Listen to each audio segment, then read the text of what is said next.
7, 6, 5, 4, 3, 2, 1. Oh, this you crazy mother. Yeah, episode 10. Son! Motherfucker. We got my boy, DJ Swaz. YuckyDuck Podcast, motherfucker! Yeah. We got special guest, Declan O'Mara. What is it? Say something, Declan. No. What is it, motherfucker? Episode 10. And we got Tom Kelly behind the deck, spin that shit. Hype. Bring it back. This time he's spinning decks rather than strumming a guitar. And we're in. All you need to do is go, No. Rob's getting carried away again. Episode 10, guys, of the YuckyDuck Podcast. I'm going to start it like I've started the last few and say, if you are listening, please tune into YouTube and give us a subscribe, and you can see our pretty little faces. And if you are watching, you can also listen to us on iTunes, Stitcher, all that jazz. Pocket Cast. Yeah, that's one. We're on so many platforms. Does anyone ever use any of them ones? I mean, they're available, but... No, the majority tends to be like the iPhone, Apple-y sort of thing. That's where we're pulling the majority of our downloads. And our first ever guest. Whoa, hello, big Mr. times. Declan O'Mara. Say hello, sir. Hello. Yeah, for anybody who doesn't know who Declan O'Mara is, you kind of go by this other alter ego called Dead School, yeah? Yeah, that's like my kind of character / production name. Just put like all my work to it, yeah. Yeah, which you do like Cinema 4D, After Effects and all that jazz. You do basically. The first time I ever heard of Declan was because of you, Rob Swain. Yeah. As anybody who doesn't know, like I said a few times on the podcast, Rob Swain owns a clothing company called Golf Death. Okay, little plug there. And also, like Dead School, it's kind of like it started out as a drawing thing and then became a bit about clothing and stuff. But it's the same kind of like we're kind of similar in that way. It's the idea, it's the kind of character that we are, and then we push all the different creative medias through that name. Am I right? Yeah, no, it's the like same kind of thing. The same thing, yeah. Pretty bang on. Yeah, the first time I ever heard of you was when I came to your show. Like, how many years ago, Thomas? For Invasion, because you do three. Yeah, I think it's 3 years now. 3, 4 years. Hey, you did a show called Invasion where you did 3D like digital mapping. Yeah, it's a thing called like 3D projection mapping, and it's basically taking a 3D structure and then projecting like 3D visuals that are purposely made for that specific kind of structure, and then it gives the illusion that the structure's moving and doing all loads of crazy like shape-shifting things. I mean, at the time when you first showed me that, I hadn't seen anything else like it before. It was literally the first time I'd seen anything like that before. I mean, you're talking not 3-4 years ago, maybe 4 years ago, which is crazy. Is that nearly 3 or 4 years ago, that event now? That I went to, the first one you did? You've done 3, haven't you? Yeah, I've done... I'm trying to think when the first one was, because even I can't remember now. It was the final year of university, which must have been 2012, I think. 2012. It's been that long? Jesus. Wow, I remember me and Tom going, and it was absolutely blown away by it. And the only things I can remember that night, because I was pretty drunk, to be honest, the only things I remember about that digital mapping, where you had like some kind of fan thing. It looked like the inside of a... Oh, yeah. I was like, my lord. Yeah, it was like modelled off old turbines and that kind of thing. It was like these big spinning blades that were like on the sides. Yeah, and you had DJs DJing behind it. Was they in the box? Yeah, it's like the structure thing, yeah, right? So when we do Invasion, the first ever one was me and my friend Greg Mee. Shout out Greg Mee. Who we're just friends at university since like day one. I think it was the first kind of lecture, and he was like, who likes drum and bass and dubstep? And I was like, yeah, I do. And then we just clicked from there, and basically the whole setup for Invasion was we were DJing and triggering the visuals live. Which I didn't realise. Yeah, at I the didn't time. realise that. Like, I thought you'd pre-recorded this show. Yeah. And then you would like DJing over it. But for me, when you told me that you were actually pressing the buttons and commanding it and all that, I was like, wow, that just makes it such more of a skill and a bit more of a challenge. Program, and right? like a live DJ set. Like if you were to be a band and like playing it live and stuff, like the timing and everything. But I suppose... with doing that along with the music, you're cutting out any kind of errors. So if like the CD, if you're missing a track or something like that, then you can adapt to it. There's kind of like whenever we were planning it out, there was multiple avenues which could go like the A, B, or C route. So if you had tunes that weren't working well on the night where you missed a cue, then there's always different avenues you can go to, like as your backups. And also running in the background was a kind of synced up full version, just in case for like really complex bits. Like there's a section in the show which it turns from like about, I think it's 140 BPM, which is like your dubstep and your kind of that kind of thing, and then it goes to 175, which is drum and bass, which is a big jump in like beats per minute, so the track speeds up quite a lot. So running in the background was a section that was kind of pre-mixed just in case we needed it, because there was about 6 or 7 buttons that need to be pressed at exactly the same time to put a track in and all that kind of stuff. So it's all very complex. Oh my God, the pressure, the stress. Oh, crap. I'm panicking now. I've got 2 buttons to press on this, and I'm panicking. But like, if we strip this right back to the beginning, from when you were messaging me as a bit of an idea, why don't you just explain like how you, because it was through a funding project first, wasn't it? Yeah.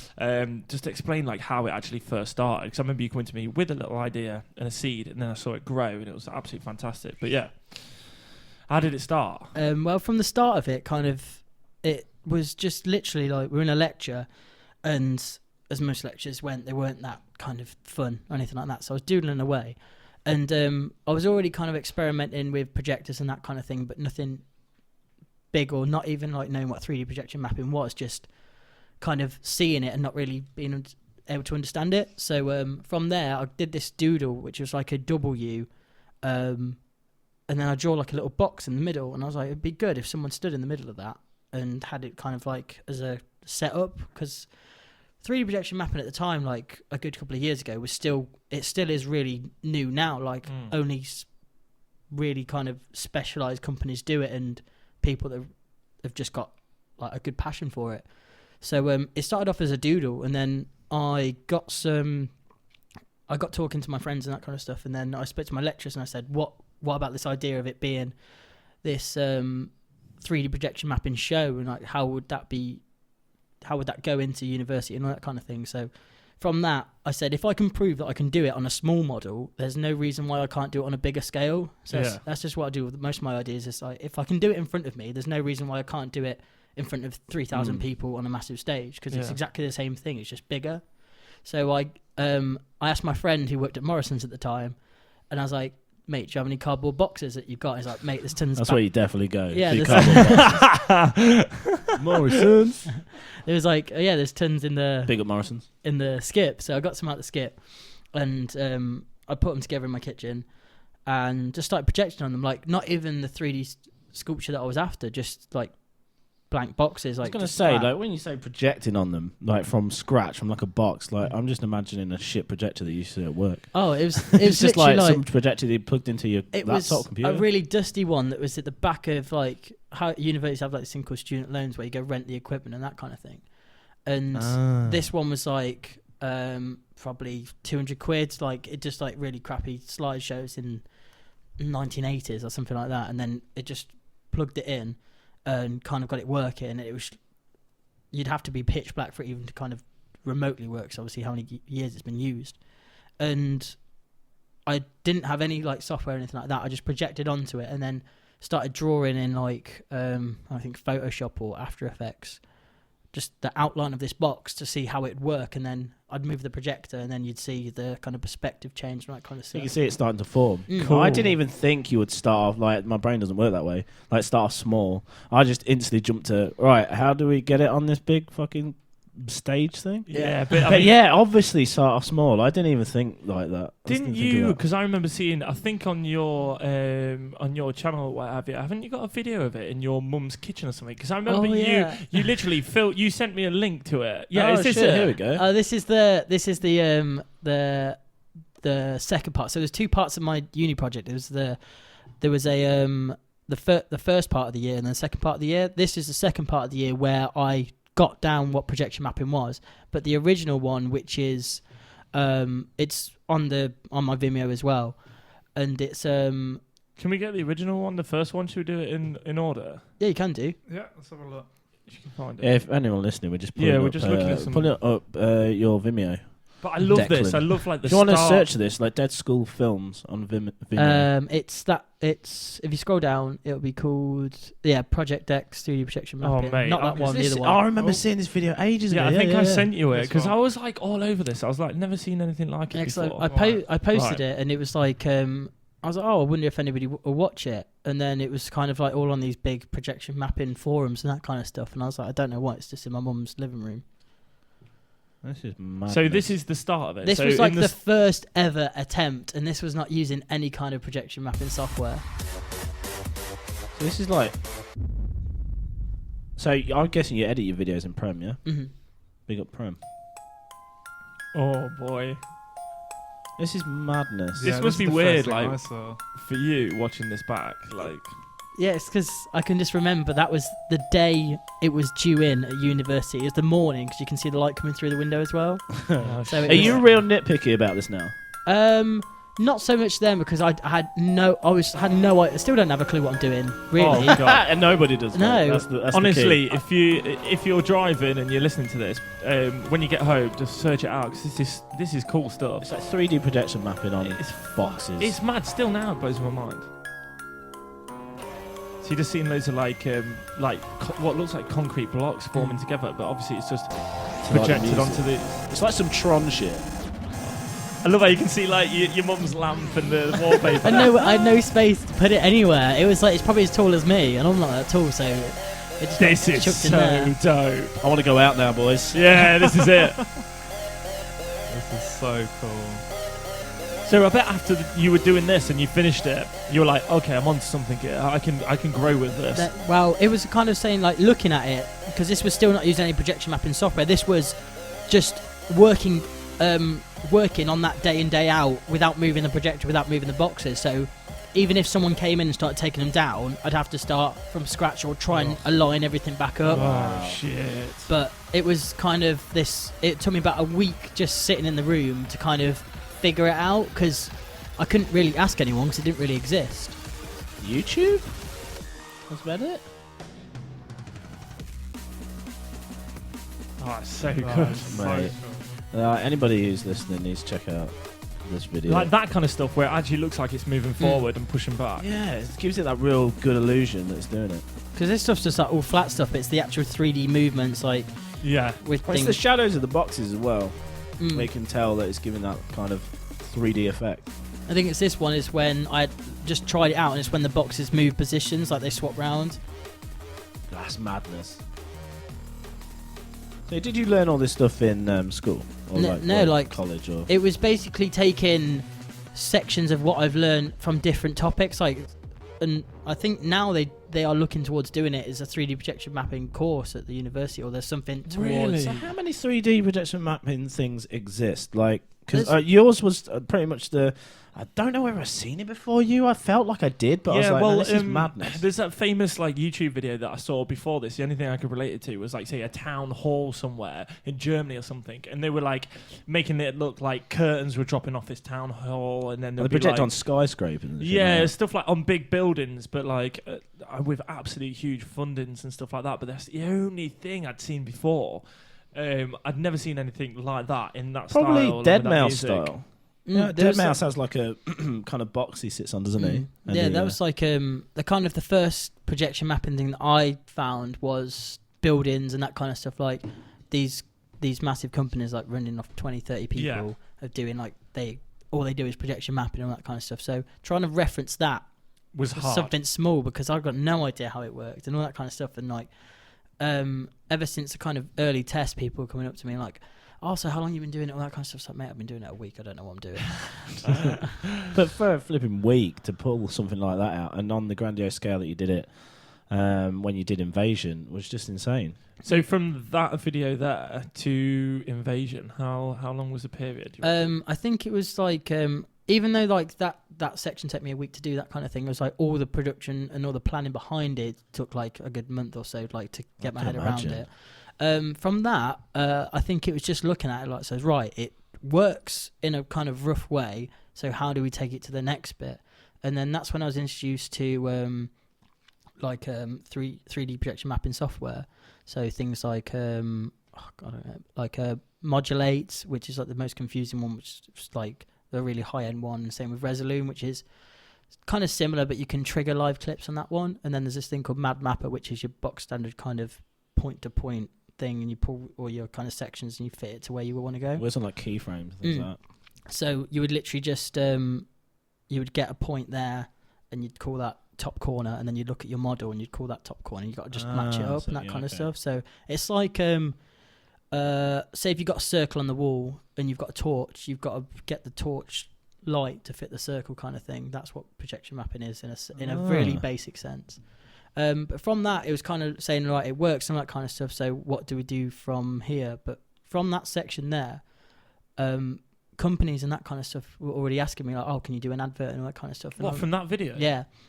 And from that, about a week later, We got a cat in the studio. Come to see our guest. Is that Bo? I'm not. Well, she did. She got the scar on the back. My cat's just, if anyone listening, is harassing Declan right now. just jumping on that. That's really weird. They've never done that to a guest before. Maybe because they've never been on a guest. There you go. But yeah, from Yeah, so you were saying that you got people approach you. yeah, so about a week after that, there was this thing called Frequency Festival in Lincoln, which is like a digital arts festival which runs every 2 years, and it was happening on that time, on that year, and I was in a lecture. I was in a lecture, and I was speaking to my lecturer about it, like, oh, it'd be cool if I played this festival, not having like just doing this, and then we had this kind of guest come in, and they were talking about like this 3D kind of stuff, and he came and nudged me in the back and was like, you got 2 weeks to do it and you're playing. And I was like, Wow.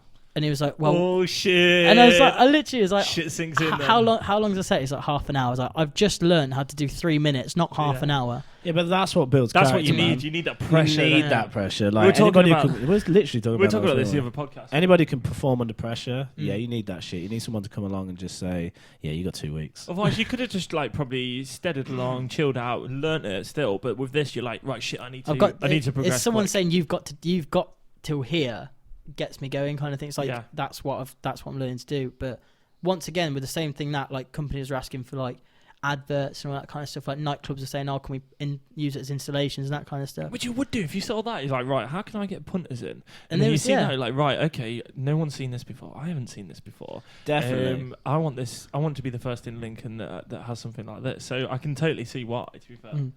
I would if I was a club owner. I think it was like it was a club in Leeds. I can't think of it for the life of me at the moment, but it's under Vimeo, and they were literally just came up and said, right, do you want to come do the monthly advert for it? And I was like, but you do know, like, I've only just learnt this kind of stuff. Like, we don't care, it looks good, so just you do that and we'll be good. And I was like, okay. Speaking of videos, like you did a video for Keys and Crates, is it? Yeah. And I watched it last night. It's amazing. Like that's Thank got 1.5 million views, right? It's mental. It's a high number, yeah. I wanted to ask you, how do you feel that like 1.5 million people have seen a video that you've made? It's quite... How weird is that? It is really weird, but I think it's because there's a couple of videos that have hit such a high number, and it will never kind of sink in and that kind of stuff. Like a million people, or like 500,000 people have watched it. And is it twice. This one? I remember this when it first came out, but that's how many people have seen it now. Wow. You've done like on YouTube, it's sitting at like 1.5 mil. Shit. And it's just like, it's a music video for what do you call them? Like trap. It's a Canadian trap group called Keys and Crates, and it was done through a deal with 7up. And 7up and... it's in the drink, right? Yeah, it's in the drink. And a trap YouTube channel called All Trap Music came up to me and was like, would you like to produce a music video for it? And it's all going to get sponsored through 7up and all that kind of stuff. See, Tom loves his trap music. Yeah. I mean, I do as well. I fucking love trap music. I've never heard of Keys and Crates. I love Keys and Crates. Yeah, I've never heard of them. Yeah, I've listened to them for a boy. while. And when I saw this, I was like, no. Yeah, for anyone listening, it's like kind of like an Egyptian vibe, looking at Tomb, like Tutankhamun kind of. So did you make this in 3ds Max? No, it was Cinema 4D. Cinema 4D. And once again, it was a 2-week deadline, and still to this day, Pull this out in 2 weeks. 2 weeks though. is What? fucking a bit incredible, it's isn't it? basically Fuck. just... But I bet that's 24 hours a day. Oh, yeah, shit. it's like first week you build all your models and you do all the scenes, and then the next week is rendering, and you just got to sit there and hope nothing breaks. Yeah. So if you've got the PC to do this, Yeah, rendering, like we built my own PC over the years. Like, I'm gonna guess like $2,000 jobby. oh, probably more than that. Oh, Yeah, it'll be $2,000 in graphics cards alone. Yeah, like we built ouchie. the computer straight for Invasion to run Invasion because it needed so many video outputs.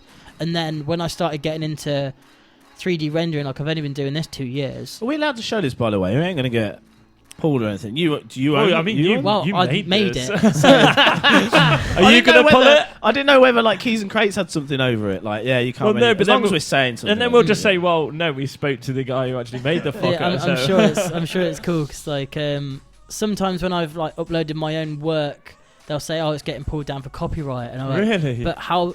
But to Yeah, prove how that does that work? I can't What? prove I physically made it, like unless I send them a file Yeah. of just a seat, and they can't unpick. Have they pulled it before then? I don't think any of my videos have got pulled, but they've been like I've had warnings I against thought it works on like algorithms that people have, registered for them to kind of like, like if you own a popular song, then you add it to like, I'm guessing like a list, and then if you was to then other people to upload that song, then the algorithm goes within that kind of. I think it's it sound matches waves, the isn't sound it? waves, yeah, because It's madness. when you watch like Adventure Time or South Park on there, have you noticed that they alter the Box size of the it. screen, but then they also Yeah. turn down the volume so it's a bit more like this. So Turn I'm down, guessing like, it the doesn't speed of it, hit so you can the wave. But then on like YouTube, you can speed it up by like 1.5, can't you? To Mm. then kind of watch it in full. Oh, can you? I didn't Yeah, know that. Oh, that's why they shit. do it. Hacks, Yeah, it's- maybe.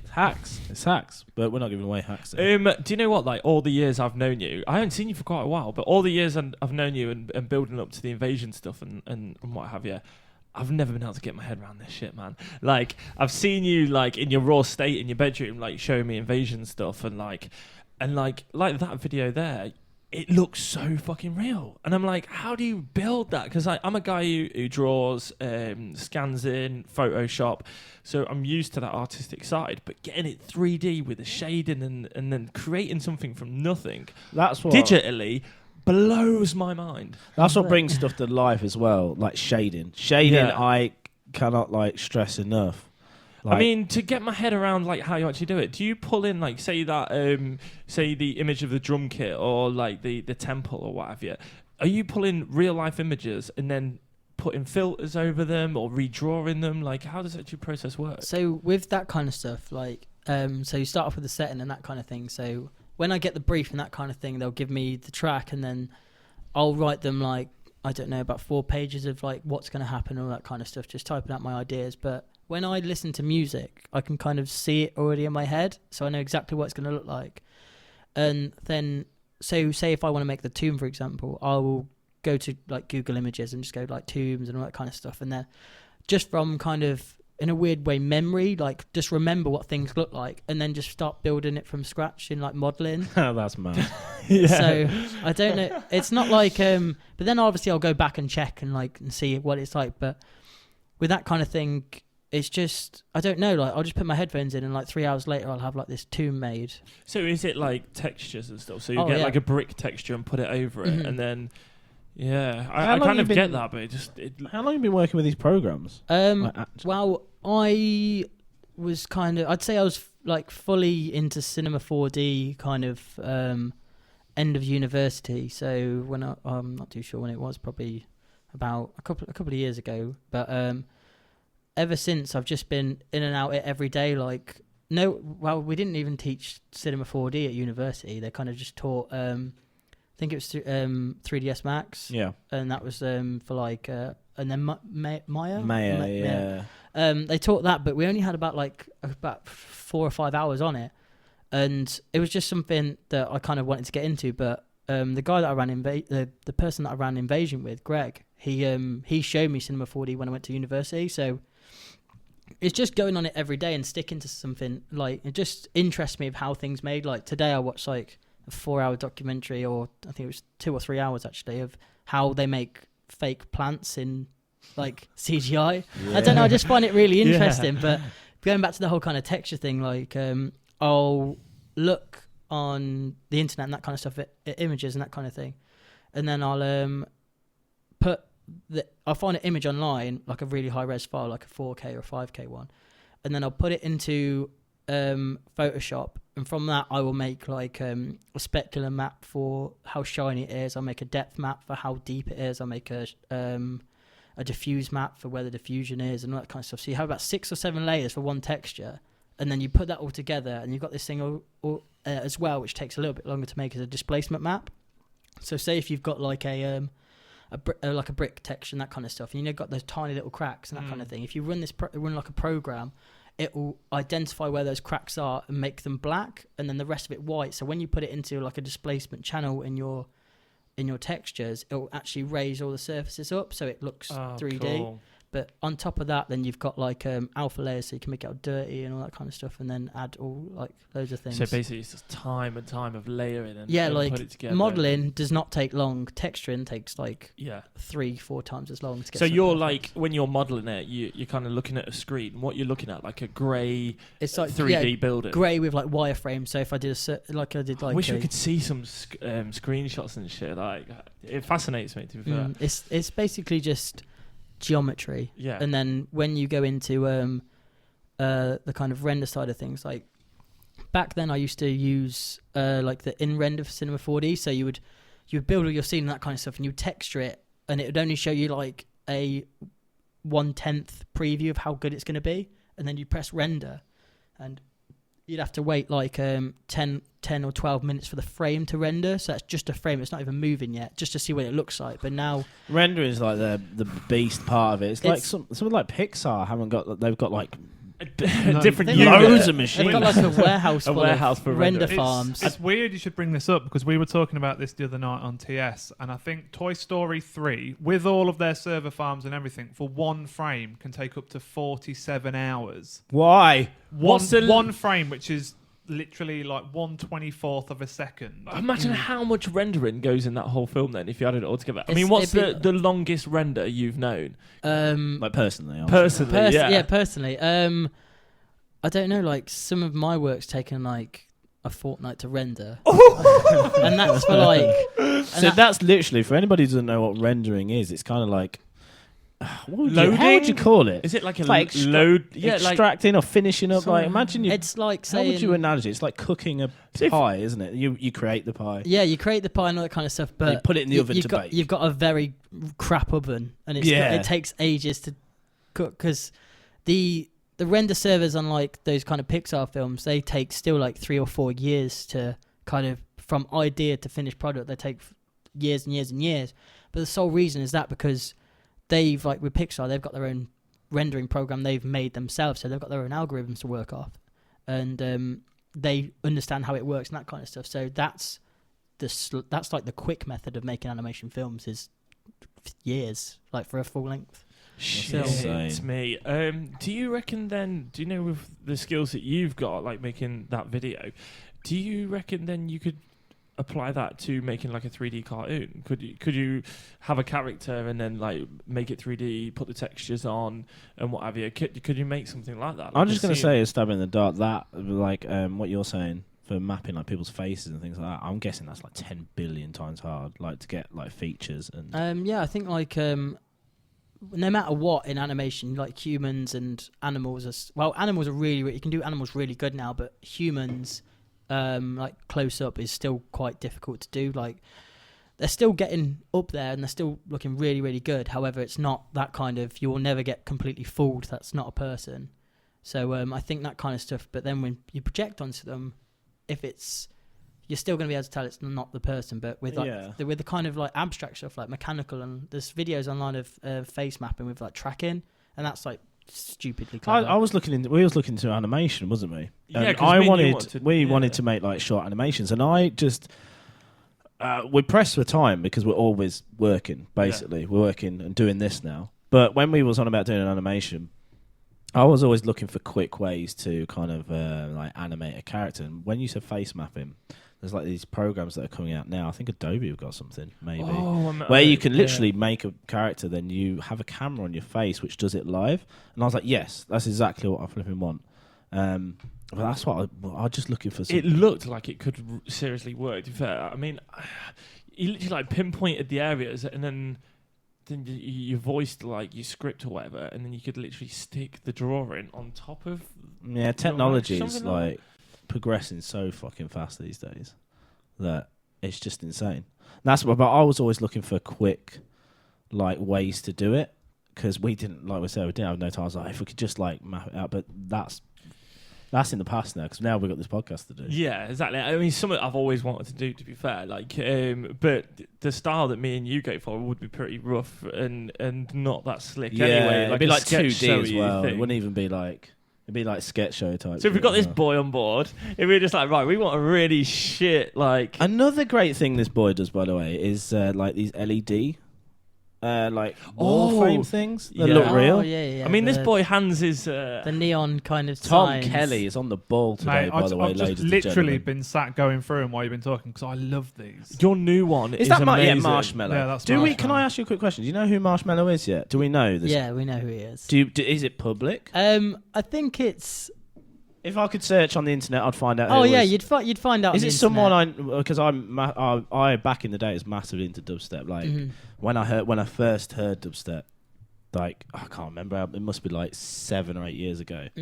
And I heard Benga Night. Well, you had your own stint, didn't you? Oh, yeah. Were you the Messiah first? No, I was with Messiah first, then Vorney. Yeah, but you did a few tracks that went viral. You did the Call Me, yeah. Blondie remix. I did which that, and blew Dr. up. P played that, and he like sent me it, and that's when Didn't he play it in Israel or he something? played it in really Israel, weird? and Yeah. he sent me a video of it, and I was like, oh, but back in the day, Dr. P, I looked up to him, I was like, oh my god, and he used to talk to me on AOL Instant Messenger. But anyway, we're going off a bit track. Do we know who Marshmallow is? We do know who Marshmallow is. Can we? Do we? Is he? I don't want to be the first person ever to say it on an interview. So I'm gonna go because like 2 Google searches, you'll find it out easy. for anybody listening, Marshmallow is like this kind of character. If anybody Yeah, knows, I don't like know who Deadmau5. Marshmallow is. Deadmau5 is always Yeah, had his yeah. helmet, but he's not. His identity's not secret anymore. Marshmallow's got this marshmallow head, and he's a DJ, and he doesn't. We don't really know who he is, but I'm gonna find that out after. But anyway, these. You got it on screen now, Tom. Yeah. These like LED things you do. What program is this made in? Cinema. Yeah, this is a Cinema cinema. for- So Okay. I remember when I first looked at this, and you would be fooled into thinking this was actually It's a real. Oh real yeah, video like online. there's you'll see in like comments on there like I've had like messages from like Hudson Mohawk, Marshmallow, and all those people asking to buy them. Yeah. and I have to just go. They're not real. Like even the other day, like there was like physically. Mate, but I would be like, okay, yeah, 600 quid. Then I'll be like phoning the nearest light maker dude. Oh, and yeah, be like, like, right, some- hook me up. I have like looked into it, and they were like, yeah, it's quite. Yeah, It's not. I could. It's too expensive, or it's not physically possible to yeah, kind of make. okay, yeah. I could geek out with you about these labels, like Inspected. This and is I love Inspected this one. dub plate back in the day. Yeah. Oh my lord! I don't. He does these what kind of like glitchy, Like glitch hop. kind of thing now. But back in the day, he kind of like What's again, he glitch was hop? like a. What's glitch hop? I can't even explain. It's like hip What hop is with this? It's like- glitchy kind of sounds in it. It's a kind of like around 100 to 110 BPM, kind of a mismatch of electro and dubstep, I guess. Mm.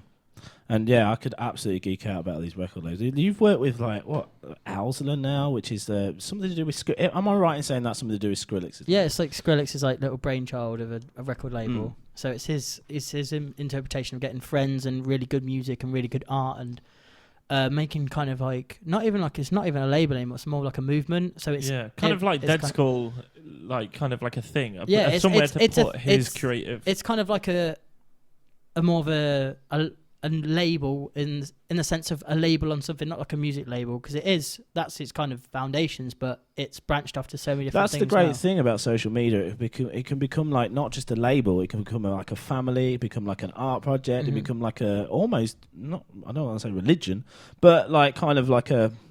Yeah, like this brainchild. Yeah, or something. religion. I mean, you. I wouldn't kind say. of right there. I No, don't but, know. I like, don't want to go down that alley. But the concept of a religion, like looking up to something, everyone feeling the same vibe. But yeah, like on a it's small not scale. even if you're not into the music, right? You might be into the person, which then kind of makes you like the music Yeah. a bit more. Like I always see Skrillex on.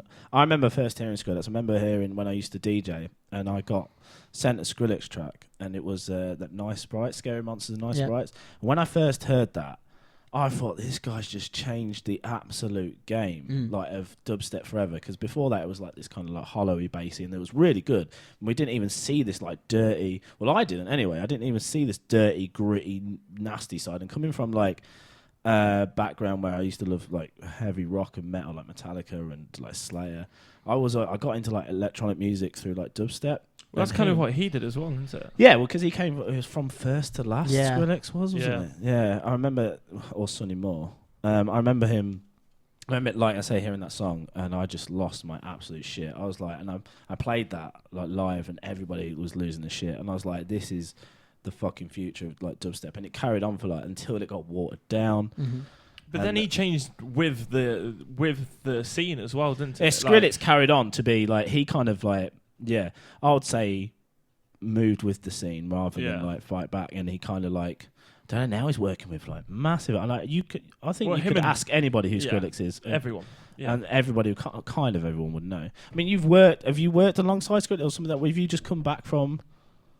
There's like there's been kind of there's always been like the talks about and that kind of stuff that that's always kind of there, like with those kind of projects and like those kind of artists as well. So there has been kind of occasions where I have been kind of on board with Skrillex projects, maybe not necessarily on them, but in the know. And then sometimes I've been brought into the conversation, like how about we get Dead Skull on this part of it, and then it's these kind of chats like with music videos. There's another thing that takes quite long to plan in a sense, because in the months of meetings you have before production and that kind of stuff, like so many people come in and out of it, so you don't know who's still working on the project and who's not really. So yeah, there has been occasions like have you met him? Yeah, I've met him a couple of times now. That's mad. In like what context? How did it happen? Well, I used to work for UKF, the YouTube channel. Again, I could geek out with absolutely. I did one event for UKF. I think it was amazing. I played on a boat. There was UKF is, if anybody's listening, is a massive record label in like the dubstep scene, and is it still? It's like dubstep, drum and bass, and kind of just general electronic music now. Yeah, they're kind of like under an umbrella of companies now. So like the company that own UKF, they've got like Drum and Bass Arena, Subsoul, and Inspected. It's Luke Hood who owns UKF, doesn't it? Yeah, because I had him on Facebook. He's really cool. And so what did you actually do? What did you actually do for them then? So this is the beginning of everything. Yeah, so this was pre-university and all that kind of stuff, and just in college. I started making well, this is the kind of start of like Dead Skull in the sense of the art kind of side of it. I was working just in college and just working away on projects and that kind of stuff, and I was messaging around nightclubs and that kind of thing, and I messaged a nightclub in Nottingham called Stealth, which is like kind of world renowned to be a really good place for new acts and that kind of stuff. Like loads of people have gone through there. Oh god, yeah. And I've been there thousands of times seeing bands and stuff. There was like a drum and bass night called Detonate, which is like a like the kind of high end of kind of drum and bass nights now. Well, I was back then as well. It's just continuously over the years. And I messaged him saying, "Oh, can I come down and film? Like, I'm not going to charge anything. I'm not going to think." I think I just turned 18 at the time, so I could just go into nightclubs and that kind of stuff. So, but I've said loads of times in interviews and that kind of stuff. Like, as an 18-year-old, I didn't really go out and like get drunk and that kind of stuff. I was just in nightclubs learning and working and that kind of stuff. You hear this from people that are really creative or have like gotten places, or that they kind of know kind of what channel they're going to go through with their life, and they start young and they're like pushing in different and trying out different doorways and stuff. And that's what I've always found about you. You're always kind of like pushing the boundaries, or what can I do next, or it's always good to be diverse, isn't it? Yeah. Especially starting at 18 as well. Just literally starting. I wish I kind of jumped on it at 18 or when I was really young, but then again, I never knew what I wanted to do. You've always dabbled in bits and bobs, the same as me, and like same as everyone. They really kind of you never know what you're going to do. I mean, my brain isn't equipped to do one thing. I always constantly dabble in left, right, like all over the place until I find, I don't know, and I become mediocrely good at things. I would say you have though as well, haven't you, Dirk? You've kind of like you've not kind of like gone right. At 18, I want to be a 3D mapper. Yeah, because I had no intention of doing animation whatsoever. Then I was exactly. like, I want to do these. I want to film like, because the thing was is when I went into the kind of the nightclub kind of scene with filming and that kind of stuff, it was always the same kind of shit. It was someone probably as smashed as the people they're filming, with a massive like light on the camera, just filming people with a fisheye. And I was like, well, what if you brought proper cinematography into nightclubs? Yeah. And like that kind of thing. And then while I was doing that, it was the best out of a kind of a, like, the best it could have gone, because as these DJs and all those kind of things, like back then, like you people like Scream, Benga, Magnetic Man, all those kind of like big people, Netsky and all these drum and bass Getting people, amazing artists. they would come and they'd play and they'd have no idea who I was and that kind of stuff. And then they would see the films back and then they would personally message you saying, oh, would you like to come on tour? Would you like to do music videos? Would you like to do this? And that was kind of how it all snowballed. So it was from the fact of going and working in a nightclub from 9 p.m. till 6, 7 the next day for like nothing, to going up the charts kind of thing. But So just That's putting how you yourself got to out start, there. though, isn't it? Yeah. You can't really charge someone for like something they don't even know what they're getting. No. Whereas if you're getting a free service, they're literally getting it for free. What can you It's do? basically You can't like somewhere complain. it's like, look what I can do. Until And you then got a if you like portfolio. what I do, and then that's where they're like, oh, okay, we want you. People generally will kind of like pay for that kind of thing, though, won't they? They'll like, if they see it's good, they'll like, well, that's with anything. Mhm. They'll like chuck money at it. Yeah. And essentially, that sounds what like it was happening for you. You did it free, started Mhm. snowballing, and it became this thing. Mhm. It's amazing, though. I want to know. Do you guys know about fabric clothing? yeah. Yes. Well, I've That was seen big bits. news. I'm Yeah, it was. devastated. I devoed. I never got to go. I did a project on it in college, and I'm never going to get to go. And So I'm what devoed. project did you do? What did you do? It was about their sound system. They had like this really incredible sound system that just did loads of mental things. I can't remember now. It was like 6 years ago I did the project. But I got real hyped for it. And then I've always said, oh, I want to go to London. I want to pop a I've night out in always London. said And I that. want to go to Fabric. And I was thinking the other day about it. And then I read this thing in the news and I was like, oh, what? And, like, Got and shut it's- down. Yeah. So I mean, why are they shut down? It was licensing Drug problems. Yeah, it was- Well, I've heard drugs mentioned, but I haven't seen actually why, or I haven't actually read. I think there's just a couple of overdoses. But I think Really?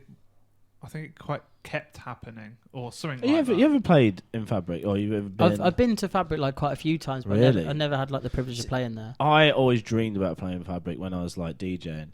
I got to play. I played in places like Nottingham and other places Oh, like you did London. Cable? Oh yeah, sorry, I used to have a London residency at Cable. Yeah, and it's like a club. You ever been to Cable? Yeah, I used to have a residency there every month, and my dream was to like play there. Mhm. I was like, I love Fabric because that's, if anybody who's a DJ or into like kind of bass music and even drum and bass, anything kind of like electronic music, knows what Fabric is. Mm. To hear that was closed, I saw that on Facebook. I was like, whoa, I'm Is this never like permanently ever going then? to get to that. Yeah, yeah. Permanently? Do you reckon like in a few years they'll like spin it back round? I think you can, even though it's been permanently kind of closed for now, I think you can always go back and try and renew a license. Yeah, I would have thought so. And I mean, how much of a big push is that going to be if they do that in say 2 years, like the grand reopening of Fabric? It'll probably make him bigger than ever. Are we going to get into conspiracy theories here? Yeah, that's what I was, I was like, hang on, is this just are they going downhill and this is just a big hype thing to No, bring they, about? no, they've not been going downhill. They go No. strong every week. Nah. But there's a thing coming out. Apparently, they are already planning on appealing the decision that was made like last night. Yeah, so- because I mean, maybe it's just like a news hype thing. Apparently- So maybe it won't actually fully close. Or maybe everyone's just jumped on it and been like, no, you can't shut it. You can't. I don't know. Is it 100%? Belgium's nightlife has got involved and said, yeah, you can just come across here and Yeah. put your parties on. And other clubs in London are actually going into hiding. I read, because they're real fucking scared of where it's going. Like, What do you mean gone into hiding? Because if this is just a start with like one of the biggest club, I'll argue. Oh, The It's biggest arguably the kind of key core of nightlife. Yeah. Even They're gonna- Goldie got involved, by the way. yeah, have you Goldie, seen him yeah, I saw that interview. about it was fuming. Pete Tong and everyone saying they should all just melt down their MBEs Yeah, and mix it sell in with it. because that's the only reason they got it, because of places like Fabric and now Yeah. this. And Goldie, yeah, and that's why other companies are going into hiding, because they don't know whether it's going to be like stricter regulations on like, drug policies, which you're never going to stop. You're never No. going to stop that. Now, the war on drugs is stupid anyway. I'm not going to get into that kind of argument, but you're never going to stop that kind of thing, especially in nightclubs and stuff like that. But it was really sad to hear. Anybody who knows that, and I'll never get to go unless they reopen it. Yeah, which I think probably could happen, to be fair. Yeah, for sure. I don't know how the license works though. I don't know if the license stays with the person or the license is with the venue building. itself. Yeah. Can the guy who owns it just build something next door? Does it not work like that? I would have thought it would be the brand or the company, the license that is Fabric. Do you know what I mean? The actual like as a company, Fabric. Yeah. But yeah, I'm still kind of like unclear. Like, did something happen? Like too many deaths or I think too many overdoses? too many deaths in the.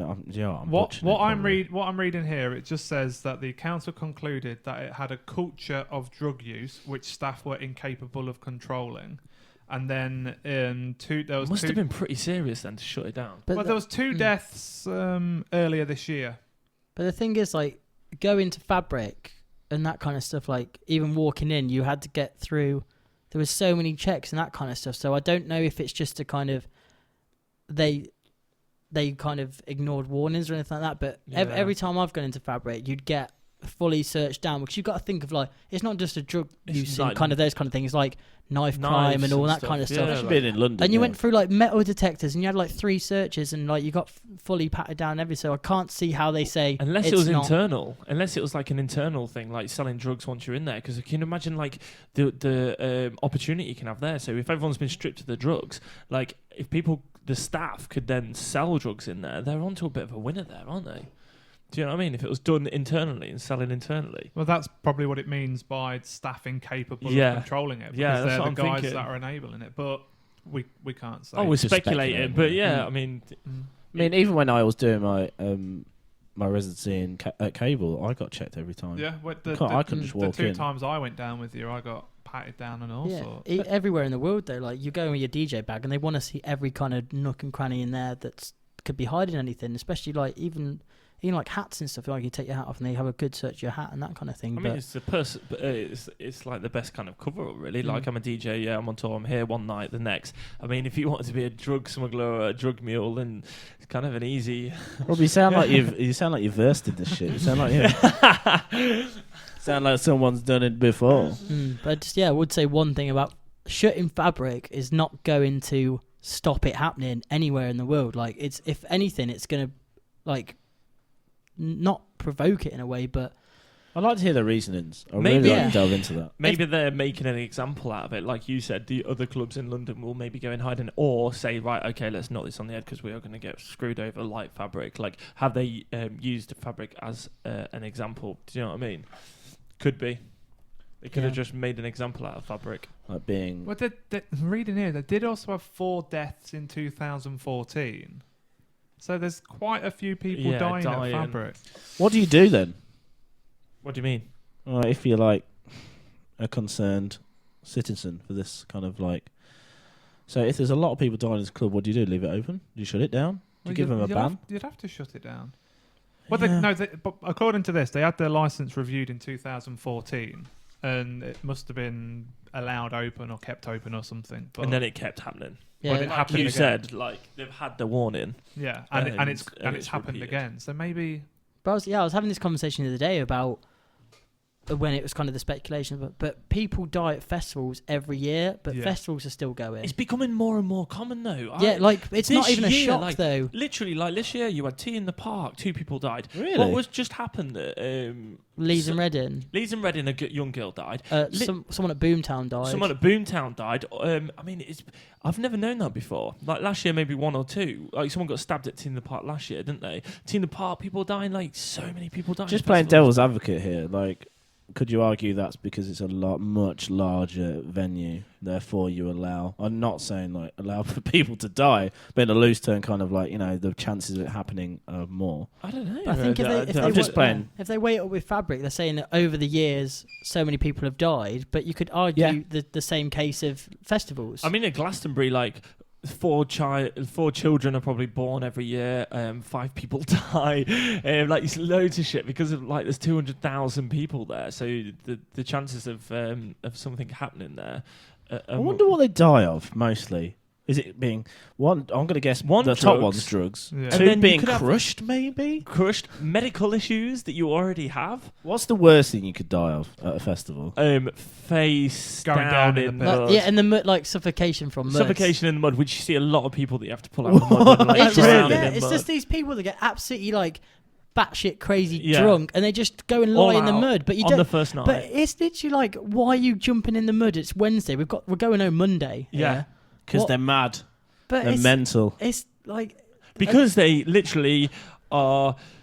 They've been saving this up. All they've been Well, you building know this. themselves You're a up. all- Glastonbury flipping veteran. You Yeah. and Laura. Well, So, how yeah, many I mean, years you- on the bounce, real quick? 10. Wow. Keep going then. 10 years on the Veteran bounce. talking here. Yeah, so I mean, I think a lot of people it's their one festival / maybe holiday a year. So then they're building it all up, and it's this one big night. They're there for that first night. So then they do all the drink, all the drugs, all the food, all the sex, all the drowning in mud and almost dying. All the sex. All of it. Not You just one sex. All You of see it. You see it all the time. They've literally gone hell for leather in the first hour, and they've just like letting it all loose, and then they'll probably continue that for like 4 or 5 days, and then they get home I can't and do they're it like, anymore. The last festival, the only festival I've ever been to is in Spain, Benicassim. We recently did that, and even 2 days on the bounce. I'm getting old because I'm done. The last day was the most awesome day because we Yeah. hardly Oh, it was drunk. We just great. enjoyed it. The day before, was it the day before that? I got probably Yeah. the worst it was I've the ever first. It was No, it was the Friday. Mr. Bojangle night. Wait, Thursday night. been. Yeah. We missed Friday night. Saturday night, you went Bojangles, didn't you? Well, Oh, no, he completely. said him and Leanne were like, right, we're gonna go, guys. It's like 12 o'clock. I'm not feeling it. I was like, okay, no worries. Right, flash forward 3 hours when we go to the queue where you have to get a coach. And who's on there but Dave and Leanne? And he's got a monkey round his neck with red eyes screaming, and he's covered in sweat with a like Mr. Bojangles hat. And he's like, Rob, mate, is that you? It's like, the worst I've ever you were been. meant to be in bed. You went 4 hours ago because you weren't feeling it. No. I had the best time outside the festival. That's the weird thing. I was just like running around, and Leanne had to pull. You bless were her. like on the coach on the drive home, and you like stood up and you went, I need toilet, and then pulled down his pants and got his little dinker out. And I was like, no, Dave, don't piss. You're on the bus, mate. You're like, no, I'm not. I'm in a bush. I was like, no, you're on a fucking bus, mate. Whoa, whoa, whoa. Then I laid down in the sprinkler, I believe. Yeah, I've got some incredible videos. Oh my Incredible. God. He just laid in front of the sprinkler and he's like, I'm hot. And the sprinkler was going splashing in his face with his monkey going like flashing red eyes. I was hanging there. So that's the worst. So yeah, people like him get killed. Yeah, They maybe. go all out and they drowned in a sprinkler. Or It doesn't help I'm a lightweight as well. I'm an absolute lightweight. Yeah. Where were we anyway? We were talking about going back to Invasion and everything because like we kind of went off on a tangent. First one was a big hit. Let's Yeah. talk about Invasion then because Okay. I loved it. Alien based. Now, anyone who Here knows we me, go. I love conspiracies, Bigfoot, Alien. Tom DeLonge. And like me and you started chatting over Twitter, wasn't it? I mean, I don't really use Twitter much. I had it just as a function, really. But I think you sent me some messages and we started chatting. Noticed you were from Lincoln. So then we started chatting and you first sent me the ideas of, or the first concept of Invasion. Mhm. And you said you wanted to do it as a, what kind of funding was it? It's like a Kickstarter project. Kickstarter, so, that's it. you would say, Oh, mate. What's this? The trailer to it? this was. I'm not sure which trailer this one I is. think this is 2015 So trailer. this is the second one. This is the second one. This kind of shit gets me going. That So it's just sound. news clips and just flashing. That Sure. sound. I haven't listened to like proper dirty horrible bass in a while. So this is clips from the first This one. is the I'm clips in the guessing, first one, yeah. There's the structure. That's the other thing I was going on about. Yeah. Like a temple, everyone bowing down to it. Here we go. Get stupid, bitch. Yeah. Didn't you have loads of like fail clips Yeah, it's like on fail it as well? clips, like YouTube fail army kind of thing. Oh, It's that like was so everything. cool having fail clips on it as well, like Mm. mixing in time with the tunes. Yeah, it was amazing. That is amazing. Yeah, so I mean, the lead up to Invasion, you were creeping everyone out and building hype. It was like a countdown. Yeah, You did it People around like- Halloween time as well, didn't you? The I think first if one. if it's that the green kind of invasion one there, if you click that, that's like it's got absolutely everything in it. I'd love to, mate. I'd love to click it. I'd absolutely. Go on then, mate. I'm not doing it. Oh, look Tech at all the guy. clicking I'm doing. Come on, mate. Tech guy. Oh, mate, I don't know what it's doing. What do we pay you for, man? Hold on, I'm panicking. We pay him in like Red Bulls. But yeah, And like the Ginsters. whole kind of like idea behind Invasion, like the backstory is like these aliens have came down to kind of Earth, and they're bringing this kind of weird structure, which is kind of what I wanted to make it as, like a kind of this, like what you've not seen before and that kind of thing, like Alienware and that kind of thing. So it's like this technology and all this stuff. And but yeah, it was if you scroll to the top of the page, the top left one, that one. That one. What's this? The after movie? This is like the Halloween one, but this is kind of shows exactly what all Invasion's about. So it's kind of the view from the spaceship and the news clips of like the wreckage and all that kind of stuff and where they'll end up. I mean, look at this shit. Yeah, What this the is hell? incredible. You built So a that's something spaceship. from a game. What? How did you do? Oh, I don't. mate. It just blows my mind. So it's the dust bit. It's the little bits It of dust is. that make it. This without the lighting wouldn't look like half as No good. one would have believed Oh, wait, in the last years of the 19th century. The favourite part of this though is like the news clips, because it's what I spent the most time on. I spent like a week just doing news clips and like finding, like taking people's drones out and doing drone footage of Lincoln. Oh, really? And then like Oh, putting that's the logo amazing. into it. So what people don't realise is like all the little details in these kind of news clips. It's actually the biggest, like Yeah. the longest part of it. So that's on the incredible. building next to the engine shed. That's Was the it? field I just- next to oh it. my god! So you map these on. I Yeah, thought they were that's- just clips. That's in the mid. Yeah. Oh, that's the castle. Yeah. Oh, Deck, you've gone in, mate. I Look didn't at re- that. And like I've made all like the news graphics and that kind of stuff, and then oh, mate. Anybody who wants to like again watch this on Vimeo. Yeah, I really encourage you to, because it's really decent stuff, and it's stuff that you probably haven't seen before. but that's the best thing about animation, that kind of stuff, is you only see bad CGI, like that stuff. Oh, like and the keys and crates stuff. They'll say, "Oh, where did you go and film it?" And I'm like, "Well, no, I've made it in my pants in my bed, like on my computer, Yeah. on my laptop."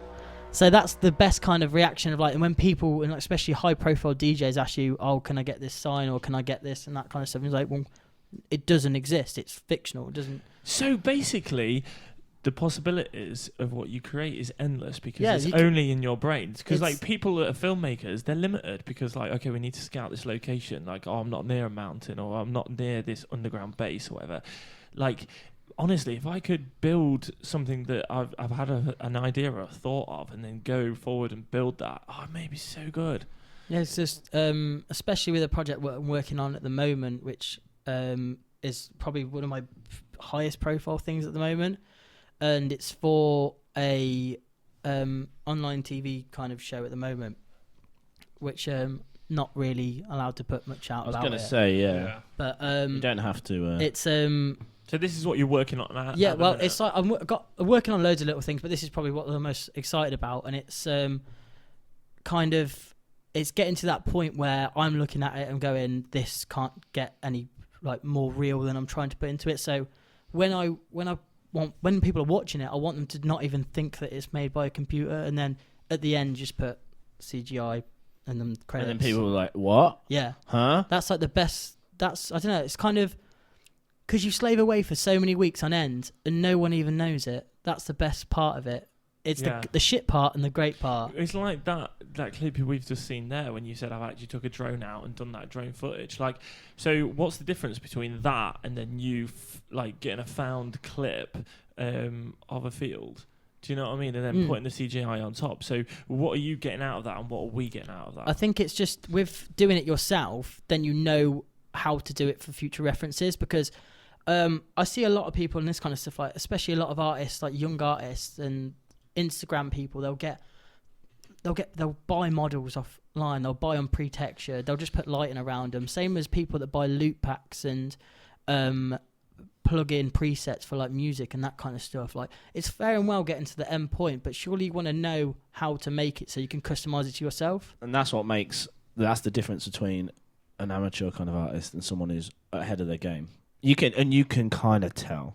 It's like when dubstep got watered down.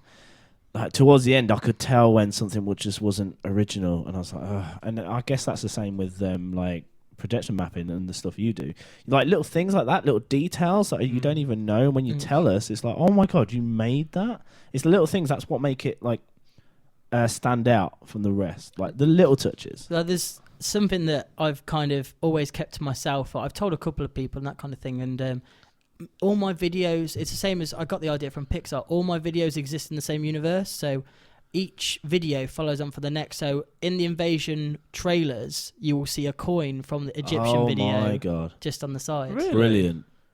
And these are little like Easter eggs, Yeah. kind of thing. What? So Pixar do this as So well? yeah, like Yeah, the you see it Pixar sometimes. universe is like, so Brave exists in the same universe as Monsters Inc. and Monsters Inc. set so far in the future that when they go back through the door, it's where they've came back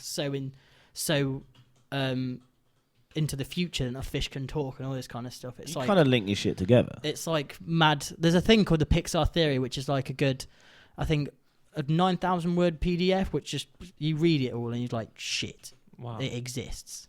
It's like a Bible. Oh, I want to know your opinion on like VR and how that might change the game to something like 3D mapping. I think, well, another project that I'm working on at the minute is close with like NVIDIA and like graphics cards and that kind of stuff. And they've just started like incorporating VR into all their updates and that kind of thing. And with VR, it's kind of that next step in a sense, because everything's got to be fully like rendered and all that kind of stuff. And like people are even making these apps now where you can go into VR and it render in real time and all that kind of stuff, which is just it's scary in a sense because there is no physical limit. Like there are limits to CGI because you would need so much time and all that kind of stuff, but in-game rendering and rendering for VR and that kind of stuff is just there's no kind of limit. That's madness, like real time rendering. So there's like it's been all over Facebook at the moment. It's just this horror game where you can use your phone. Yeah, And it scans. I saw that. It scans Augmented reality, yeah, right? it scores it like it scans your environment and renders animations in real time as you're looking at it through your phone. You seen this, Tom? Processor? No. It's fucked. Honestly, No, I you would haven't not seen get the clip, It's no. like it's augmented reality, isn't it? There's Mhm. virtual reality and there's augmented reality. It's like where you have it on your phone and it like kind of maps it to your room. So if you're looking at your room dark and you see like I don't know, You'll see- pictures on yeah, the wall that like falls off and fall that kind off, of stuff. and you're like looking at it through your phone. It's like What? So we can do this on our phones now?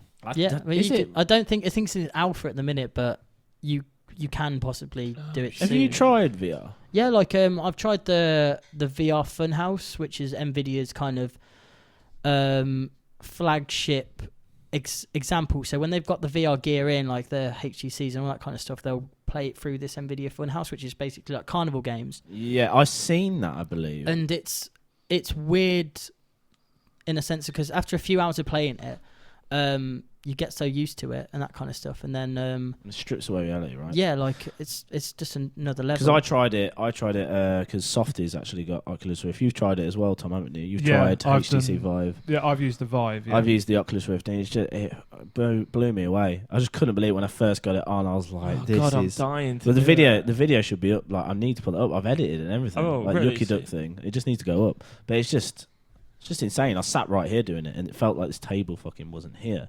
Because I was looking down. I played what did I play? Eve Valkyrie, it's like a Yeah. spaceship flying game, and I was just like looking around the cockpit. It's just insane. I just wondered how it might work, like you said, work in terms of maybe like even like for film.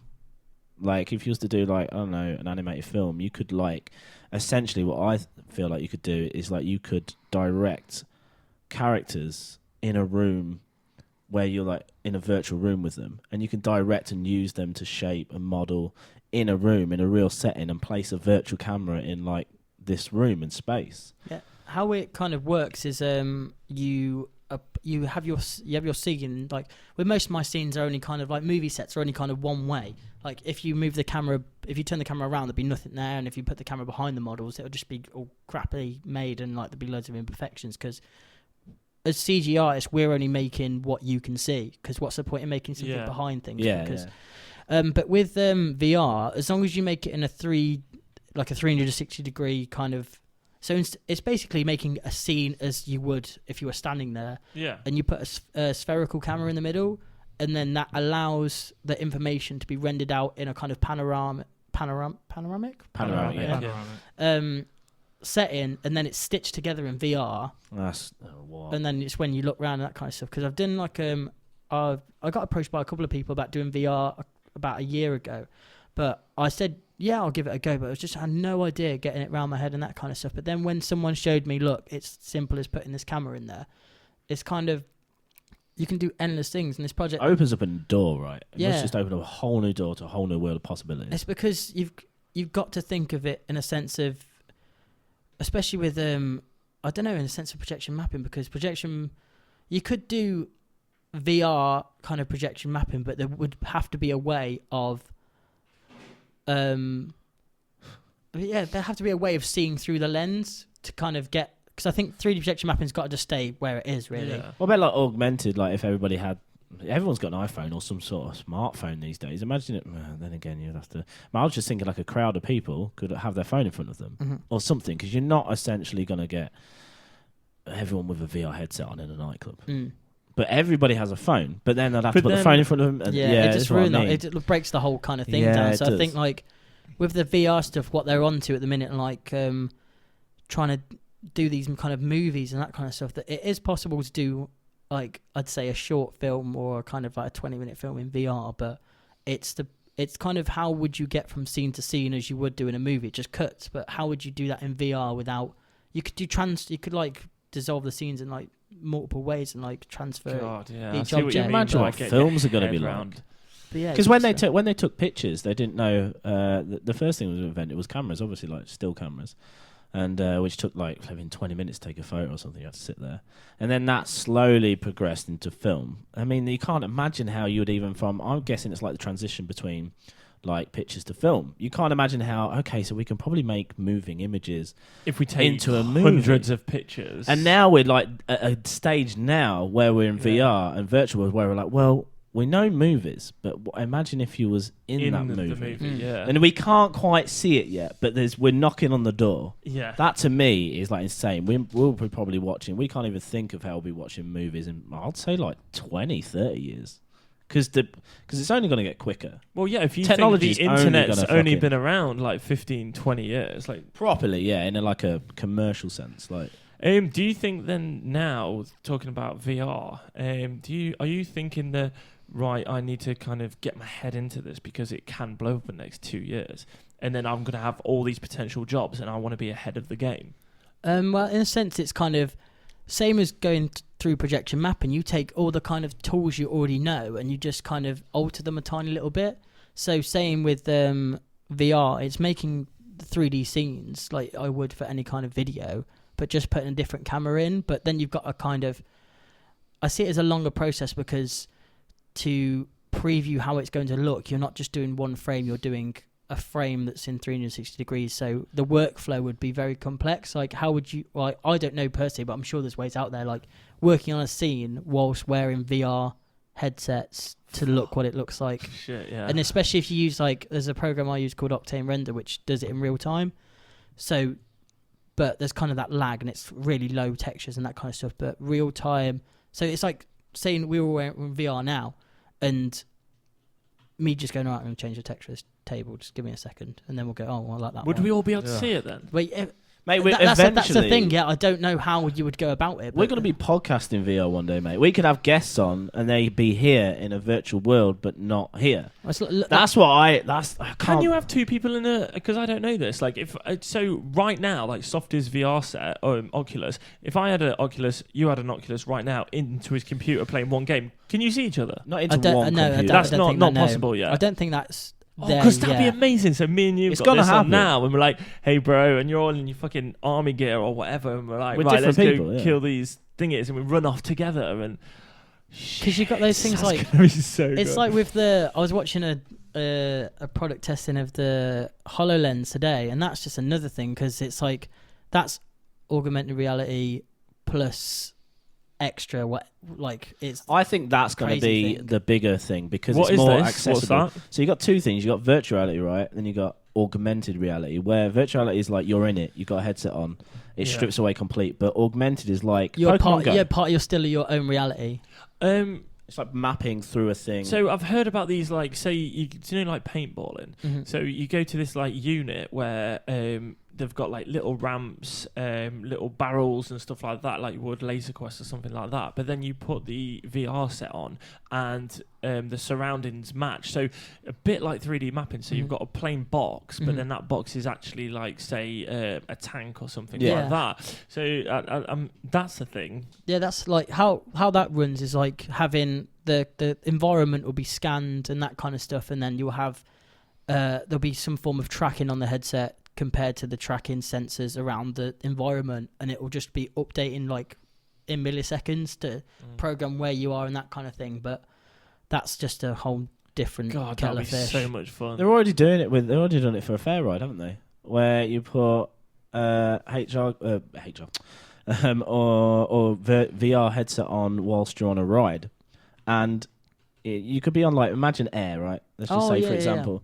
So you're on a fair ride, you put them on, and you're going through the physical motion of going through the ride, but your surroundings is like dragons and flipping flying. So that's even more of an immersive feeling. And they've done that. They've done that on a fair ride, and I can't even remember where it was. There's a video of it somewhere. But yeah, that's insane. It's just going to be insane. The next, like you say, this is just the start. We're in the golden era. We're talking about technology as well. iPhone 7, people. Did anybody watch it?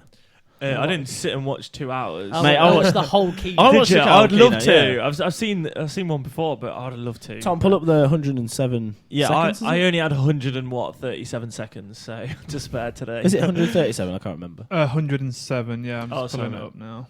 107 seconds. Well done, though. Well edited, this clip. I haven't seen it yet. It's cool. just it's basically just rapid fire. It's hard to follow, but...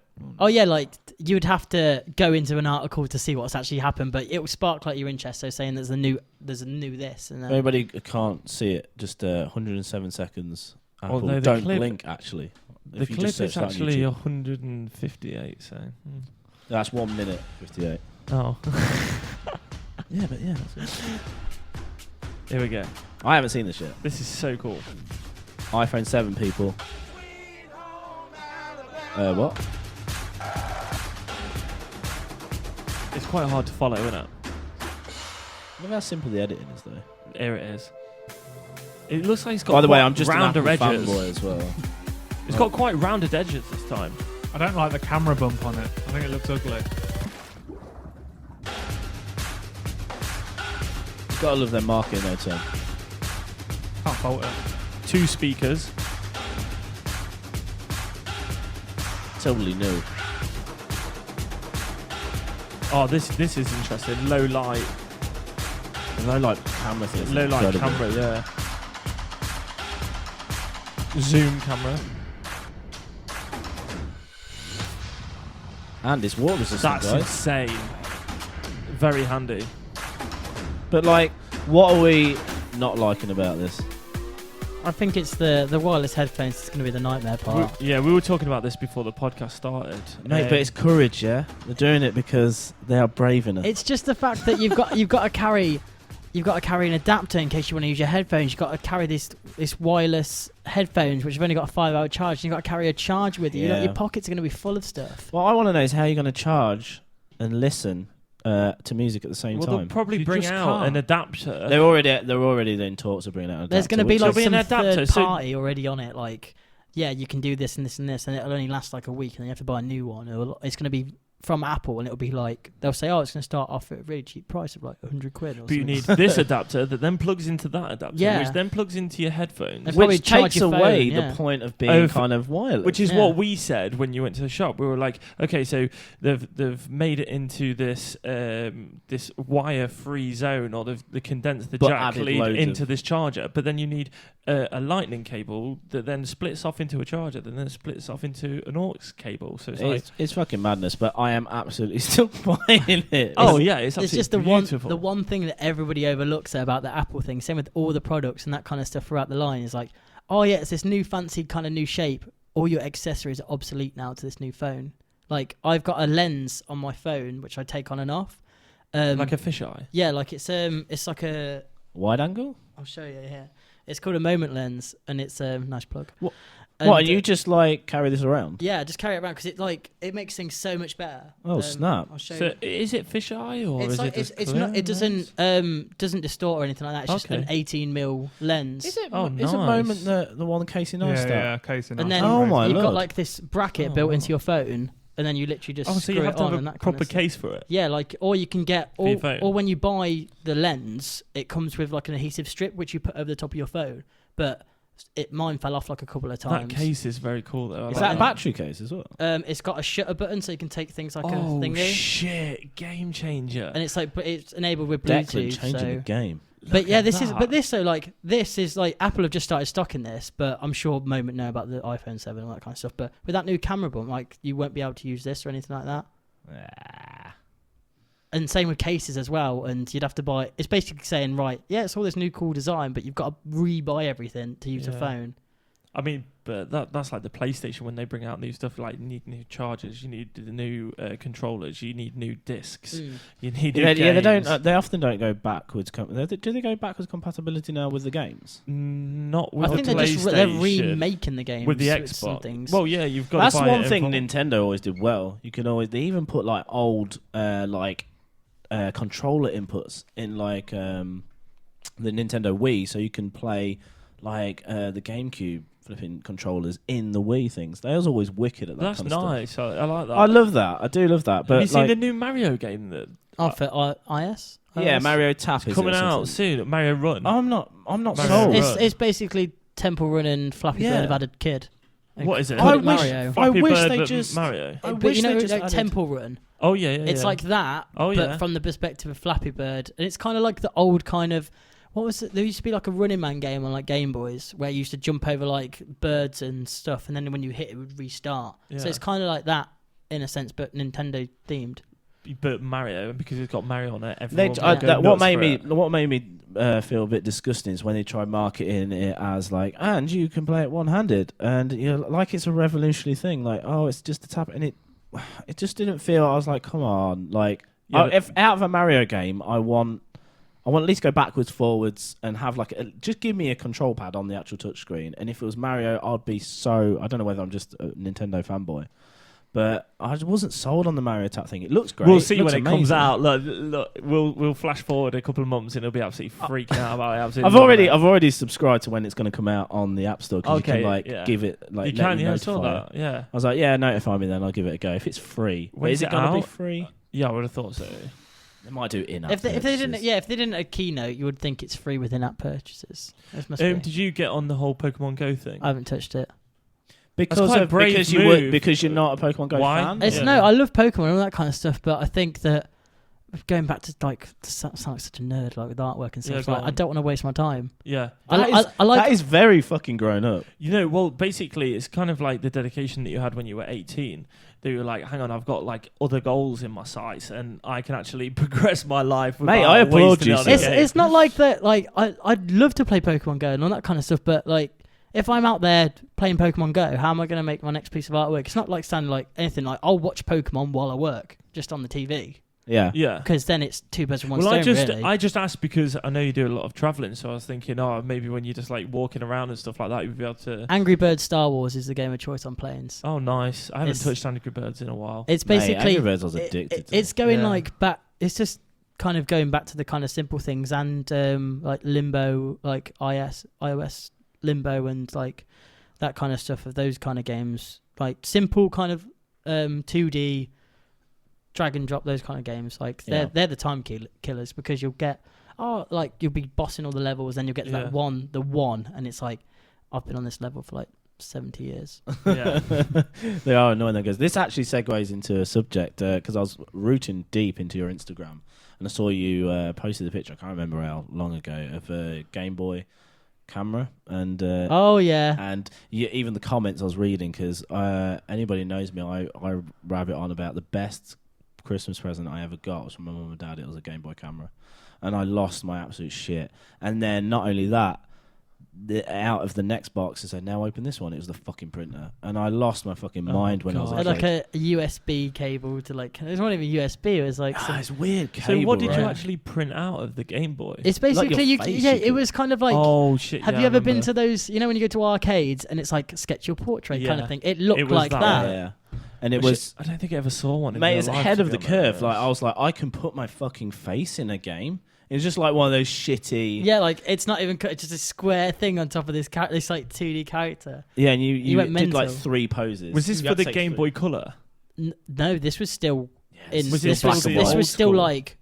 I think it upped its game in like Game Boy Advanced, but it was still original Game Boy and that kind of stuff. But I can remember I was digging for the accessories and I found 2 game changers in there. There was the light you could plug in to have like a light, so you know how it wasn't backlit like the old Game Oh yeah, Boys. you used to clip it onto Yeah, the Oh game. my you can God, clip it onto yeah. the top, and then Yeah. the other one was the magnifying glass. Oh, I had that Yeah, shit. yeah. Yeah, it's crazy. That's insane, isn't it? I saw you post that. I was like, yes, that is like. You did- did you buy it again, or did you just? Have No, that I in? found it. Like, I found Pokemon Yellow, Red, and Blue, best games. and I found Yellow down. in its box. Like, Ooh. Does that go for any money? it does. It goes for like, I think I've seen it in 80 quid, like 80, 90 quid. If you got the Is box, it's But yeah, not but- worth giving but it away. if is it? It's not worth selling if you it. have like, I watched it today. I don't know, like. I call it doing an internet. When you go on the internet and you look for something, you end up on cat videos or something like that. doing an internet. Doing an internet. I like that. Yeah. And I ended up watching this guy that remember the trading card packs and that kind of stuff. Yeah. A guy bought a box of 36 for 11k, like 11 grand dollars. Jesus. You bought a box of what? Trading cards. Trading cards. Like, As in the how many? Pokemon Oh, trading just a cards. box of 36 cards. no, like packs. So there was Okay, eight cards in a pack, and there was 36. You know, like the ones you get on the till, Yeah, like next to yeah. your 2p sweets and all that kind of stuff. Wow. And he bought one for $11,000, and he just opened a couple and that kind of stuff. But it was like wrapped still, and he had to undo the packaging and put all like the kind of display up and that kind of stuff. And it was like original trading cards. Oh my god, I found you a stumbled tin. across some, didn't you? Yeah, I found my tin with all Pogs, Tazos, some old like Teenage Mutant Ninja Turtle cards and stuff like that. But then I found all my Pokemon stuff. But I had, can you remember like the cardboard box where you had like a pack of like energy cards and then also in it some like other Pokemons and stuff? It's beautiful. It looks amazing. It's just the empty box, but it looks so cool. Like I don't know if that's worth any money. And also got the movie cards, the special edition. Do you remember when you went to see it at the cinema? Oh yeah, you got like a You shiny got a special, Mewtwo. yeah. I looked on eBay at the Mewtwo one and I had another one as well, Pikachu one, and they are worth like 400 or 500 quid. That's Apparently, For a card. But I don't know whether it's the crest of Pokemon Go bringing it back. I don't know whether you sell now. Yeah, Yeah, sell sell now or or like keep. I think on your deathbed, Pokemon will still be irrelevant. yeah, No, relevant, not irrelevant. Yeah, yeah, it Yeah. will be relevant. Yeah. because there's Well, there will. There's It's like some- Sonic, Mario, the year classics. Yeah, It's Dragon gonna Ball stay Z, yeah? forever. There's like those people that have turned their home into the Simpsons home. There's like always Yeah. a market for that kind of really famous memorabilia. Yeah, It's just crazy. but then do you keep it as a memory forever, or do you I don't? I I've always think- torn with this idea of selling something that's precious. You can't take it with you when you die. You can't, but then you can't take money with you when you die. I'd say if you or- give me 2 weeks and I've got some valuable stuff, I'm gonna sell it and have fun with the money, and then Yeah. Oh yeah, if you had 2 weeks to live. Yeah. You're saying, yeah. Or say like I was knocking on the door of death, and Yeah. I was like, well, I ain't got long. I'll just flick through, just have a look. By the time we're like that old and that kind of stuff, it's going to be like instant payment for something. Like eBay is going to become some kind of Touch ID buy now kind of thing, like on your wrist. You're like, oh, that Yeah. looks cool. I'll have that. Oh my god, that's gonna be so cool. Slash Mate. lethal. Like spending money is just gonna become so. Well, it's Easy. dangerous at the minute Bang. anyway with flipping wireless. It's like just co- did it yeah, literally today. contactless. Contactless, like boop. Yeah, and also with like PayPal and stuff like that now, like I literally PayPal everything, and eBay you don't even need to log in your details, you don't even need to log in PayPal details, it's all set up, I just click buy, and sometimes I've done it where, oh shit, no, it's the wrong size, or actually I don't want that anymore, and it's been paid for, and it's probably in the van on the way down to me. Yeah, I think there's going to be a time. No, not time soon, but like, give it. I don't know. I don't even know. I reckon they'll get rid of money forever. It'll I'd like just, kind of- it'll just be be like- digital. It like, will, digital, and everything. I think in the next 10 years, Nah, maybe 5. longer. Can you Yeah, remember that film In Time with Justin Timberlake? In? Yeah, I remember So that. good. Yeah, That's that. really good. Yeah, On the watch, where underrated. your life it's is like the ticking. yeah. life. That's going to be that with currency. I can What, see as that in you happening. buy your life? No, like Time. no, it's got nothing to do with your, just your money. So Rob, like, no, what? You buy your life? Is that not the film I where love you have a 50 ticket? yeah, You no, have got it that's right. the film. But Ah. I'm thinking of like that's how much money you have, and like you could just literally just put your wrist on something and it pays for it, or like it'll be like there'll be a time where it's in Yeah. chip person. It's got to be. Yeah. It's got to Wow. be or something like that. It probably exists now. If we can do wireless chip and pin, there's someone's put a chip in their wrist or something like The that. Russians are doing it. They're making all some crazy shit. Well, is it what we were talking about last week on the podcast when we were saying that somewhere is way ahead of us, like way ahead? Yeah, Tokyo. Softie was saying that Tokyo's way ahead of Yeah, us. like Japan and Aren't they all like that. is it 15 years or 5 years? Yeah, it's something ridiculous. And I was saying, why don't we go over there and steal all their like kind of like You can't just rock up, Rob. advanced? Can you not? I think they were like, even if we were going over to, they would know we're going over to steal it and then make anti-stealing stuff in Yeah. time we got there. To make absolutely dog shit stuff like this Red Bull can with like a camera on, like, yeah, this is the new technology, 15 years ahead of you. Like, oh yeah, us buying it in. They're Absolute probably suckers. selling us the low end of what they're already making. The reject pile. Yeah. And we're like, oh, this is amazing, like revolutionary. Oh, yeah. I have to think that with the government, like now we've got these like camera phones where, like even the front-facing camera is like that tiny. I'm thinking like, what have the government got? Yeah. Because it trickles down, doesn't it? Like we see it like way many more years after the government has it. So, So, I think like, they've got like nanobot technology. Yeah, like drones, like a drone that's an insect. get my tinfoil hat on. Like that is a real thing, isn't it? When they've got like drones that's an insect, so they can fly over to Iraq or wherever, Afghanistan, and just like spy on people with these little insect drones. That's Freaks real, me out. but that's real. Yeah, it's freaky, but that's the world we're living in, David. Real freaking You need to get on top of this. You got to I'm not realise. getting on top of it, mate. I don't know what I'm doing with that kind of technology. I'll be scary as like a dictator with that kind of technology. I wouldn't know what to do. What I was going to bring up, invasion-wise and all that. So, is invasion gone? Is it? I mean, you've done 3 now. Are you gonna push for another one? Or where are you as with for the this? moment, invasion is gone in the sense of that setup. Yeah. It's the structure doesn't exist anymore. It's been chucked and broken down into pieces. It was just wood, so that's now gone. It's gone to the bins and that kind of stuff. But invasion is still. There will be another invasion, but I'm not going to tell Under you. a different name? No, it's still going to be invasion, but Okay. instead of this was my kind of thought process of my list of names I've been going through. Instead of having invasion live, it will be invasion alive.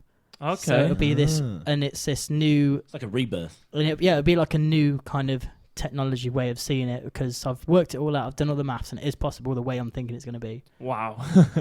So That's really exciting. Yeah, really exciting. it's kind of taking it to. It remains in its roots, so it will still remain a structure, but Because I think if you did rename it or what have you, you have got invasion. It's a strong name. You've got the brand, the theme, like the clips of the news, and You got the and, like, skills. you've got like this theme and this premise that works.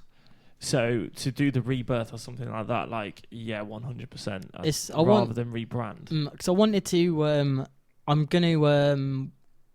The one thing that because the last one had like as many shows because I don't do it so often. There are technical like gremlins to get in there and all this kind of stuff. So there are ways where it doesn't work and that kind of stuff. And seeing like 1,000 people get turned away. So this is from personal experience? Oh yeah, this is from like other shows and that kind of stuff. Like not even with Invasion, with all like even DJ sets, you can turn up, you can travel to the other side of the world and their speaker system blow up or something, or you've got gremlins in your mixer and the tracks are not lining up and that kind of stuff, or faders are not working.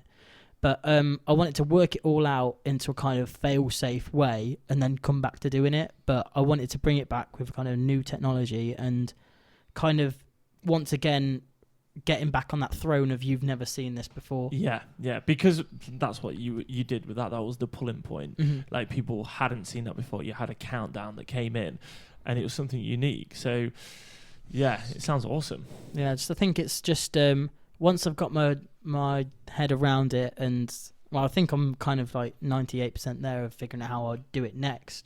It's then having the months of meeting and where the money's going to come from, who's funding it, and all that kind of stuff. But once it's funded and all that kind of stuff, I promise the world there will be another one, and it will come back to its roots in Lincoln. Could it go on tour? Oh yeah, this one would be, you can, if I'm figuring it out right, Flat pack style. You You could could get in the back. Yeah. Of it would be Drone it, it'll be fly less, it there. There'll be like less labour hours and all that kind of stuff, because it take us like 4 or 5 hours to put the rig up, and it's just wood, so that's just silly. But the new kind of setup, and there will be previews of it in the next, I'd say, month, because I've already wow. like the new kind of style of it. Oh, cool. But I'm not going to say any kind of. So where will people technology. be able to see these clips in a month's time? I'll be putting them all on my Facebook and my Instagram, Twitter, YouTube, like Vimeo. And Have you got a YouTube? I don't touch YouTube because there's so much crap on there. You can't see the good stuff. No, that's interesting, because That's I what did I was actually trying to find you on and- YouTube. I was like, Yeah. but I couldn't. I don't touch it because there's so many things that can go, like with YouTube. I know in Vimeo there's so many things, but creators go to Vimeo in a sense of Yeah. like Okay, so it's like a portfolio. for yeah, you. because like you don't see cat videos on Vimeo, and if you do, you're in a really dodgy place with Vimeo. Yeah. But on YouTube, I think the word, even if you put the word invasion live into YouTube, you can find the stuff, but you have to go through several pages. But if you go into Vimeo and put invasion live or dead school, it comes up straight away, and there's like, it's the, like, even when we did invasion, like the first test of invasion, even like the small cardboard tested, it was a #1 search thing for projection mapping for like a month. Really? Like the #1 tag Incredible. Wow. on the internet on a site, which blows me away. Yeah. Well, like you said, Vimeo is more for like artists, things like that. I only know Vimeo really well because my friends did games design for uni, and they actually won awards for like making stuff in the Unreal Engine, and they use Vimeo a lot. Unreal's crazy as well. Unreal Engine's just insane. That's like taking, I think like software is catching up to that, but for game engines, that's silly good. I remember Unreal Tournament, like 2004. I was all over that shit. So good, so quick paced. Yep. Deg, we haven't really touched upon this, but aren't you like DJing a lot more now, like under the name Dead Skull? Yeah, like I am. This is the whole kind of thing. I never want Dead School to be its videos, its artwork, it's this kind of stuff. Bit like It's Owsler is with yeah. kind of like. I want it to be a kind of outlook on something. So at the moment, I've been working on it for many, many years. I'm finally getting around to kind of pushing out an album, which I've been writing over the years. Because meeting these DJs and that kind of stuff, it's that whole kind of DJing thing came from me filming at a festival. I was like, why can't I do this? Yeah. And then I looked at how they did it, and then I taught myself how to DJ. I bought some decks, and then you would, whatever money you made from filmmaking, you would put into DJing. Whatever money you made from DJing, you put into rendering, and just a constant cycle of funding yourself. You don't have to restrict yourself to just one thing either. Yeah. Like you said, like Dead School is like I said, an art project as such. Mm. Whether it's DJing, 3D mapping, I think that's really cool. So, but yeah, I think the Have you not been on a tour? Like I'm I've pretty been- sure yeah, you been went on- on a world tour. been on- You've won a competition with Relentless as well. haven't you? yeah, like Did you win it, or did you get to the finals? I got to the finals. One of my friends won it. Lucas San, big up. Oh, nice. Oh, it was one of your friends as well. Well, it was a weird one because we never met each other, but he knew my cousin. My cousin was friends with him, oh, and he was shit. from he was like originally from Nuneaton. He was in the same competition. and he was like he's from What's the Birmingham, so chances? it's the same thing. It's in the water down there. But yeah, I did the Relentless thing, which was getting the top 5 kind of unsigned DJs or like kind of bedroom DJs, and then they'd. I remember voting for you. To be I remember fair. voting for you you. as Oh yeah, well. I literally pushing the like link. I hate like everybody hated me for a solid month. I was like, if you don't vote for me Yeah. about 5 times You a gotta day, do this. yeah, You gotta do that shit on social media though. I remember pushing my stuff out there. You just gotta push it, else no one's gonna hear because it's I don't know because it's I'd love like just a simple click. It's like so someone that's not interested in it at all or anything like that, just happy with their 9-to-5 job, really like got a family and that kind of stuff. Your press of a button Can change can someone's change life. my Yeah. life or change anybody Mm. else's life. But that I don't know when you send someone a link and they're like, oh, I can't be bothered, that kind of stuff. Like It's just the movement of your literally- hand, sir. You are like moving. Do you it think that's a there. principle thing from them, or they're kind of like I get what you're saying because I've experienced this before and I've thought about it before. I'm like, so they're not doing that for some reason. Yeah, like I break it down and you just ask like people will say I've had been in that relentless competition, which was required on voting and who would get the most votes and that kind of stuff, which I still think's a really bad way of doing competitions, because you could be a really bad DJ, but know a lot of people. Contest, basically. Yeah, because I could be, well, there's somebody out there which is the next, like say Michael Jackson, but no one knows who he is and all that kind of stuff. Because he's a bum on the street. And no one would know. You wouldn't be able to know. He doesn't have friends. He doesn't have anybody to get out. And you wouldn't give him. Whereas you wouldn't give it the time other of day. guy who's leading has a famous friend who he says, "Oh, dude, can you just share my thingy on your Yeah. page?" Or even And just boom. a lot of friends on Facebook. But Yeah. saying that, counteract the argument again, we are in a period of time where sharing things and accessibility to the internet is actually going to help bums and things like that, and people who don't get seen. Yeah. So on we're the in it. flip We're side, on the flip side, we're in that kind of it's realm. more accessible. But how would you do competition? 'Cause that's a great point you made. That's not the best way of doing competition by just going. How would you do it? If I went back to do that kind of, if I, for example, ran that competition of the 5 DJs, I'd do it on the night. You've got one performance. You're a good DJ. You've got to this point. Just show us what you can do live, because And have that's like a what. voting thing. Yeah, because that's what it is. Just to have it on judges. What? So he just played. The winner played. Well, we all went to London to DJ at like Relentless headquarters, Denmark Street, like deep in the depths of London, and we just DJ'd in their store, and the winner got to go on to play Leeds Festival. What's that? Went on to play Leeds Festival, but Which is dope. That would have been so cool. but we all played on the night, but it was regardless of that night. I guess it was so they could see they were in trusted hands, and we weren't just because. So this is before the voting, before you found out you were runner-up. Well, you played here. Yeah, because essentially it was all about how the competition worked. You did a mix, and you could have done that mix on a computer. You might not even Could know. have totally David got it. You could have no idea how to DJ, but in a sense you could just upload a mix that you made, I don't know, in Ableton or for argument's sake, like Windows Movie Maker. You can like put tracks together and then fade them in and out quite easily. So from that they picked 5 kind of mixes, and then they got the top 5, and then the voting started, like I'll vote for your favourite mix and all that kind of stuff. And then they brought us all down to London, and then they had each person play and that kind of stuff. And then from that, I don't know, because they only heard you once and they only seen you play once. So having the reliability of loads of people voting for you, I don't think works well. No, I get that. Because what I would do is on the night I'd have like a competition, like because we were allowed to invite one friend with us. Do have unanimous audience, but then again it could be biased to the music you're playing. I could play drum and bass to a crowd of people that like house music, vice versa. And if you play house to a load of drum and bass people, they'll go boo because they won't like it. Yeah. So I think you should get 3 music experts or 4 music experts and judge it on technical ability, skill, track selection, and mixing. It sounds absolutely fair, to be honest, doesn't it? Yeah, Because- sounds like you got this shit locked down. That's just with future things as well, like say with like movie contests and all that kind of stuff, like people making films and that kind of stuff. Yeah, I could say I've made this incredible motion picture that you see.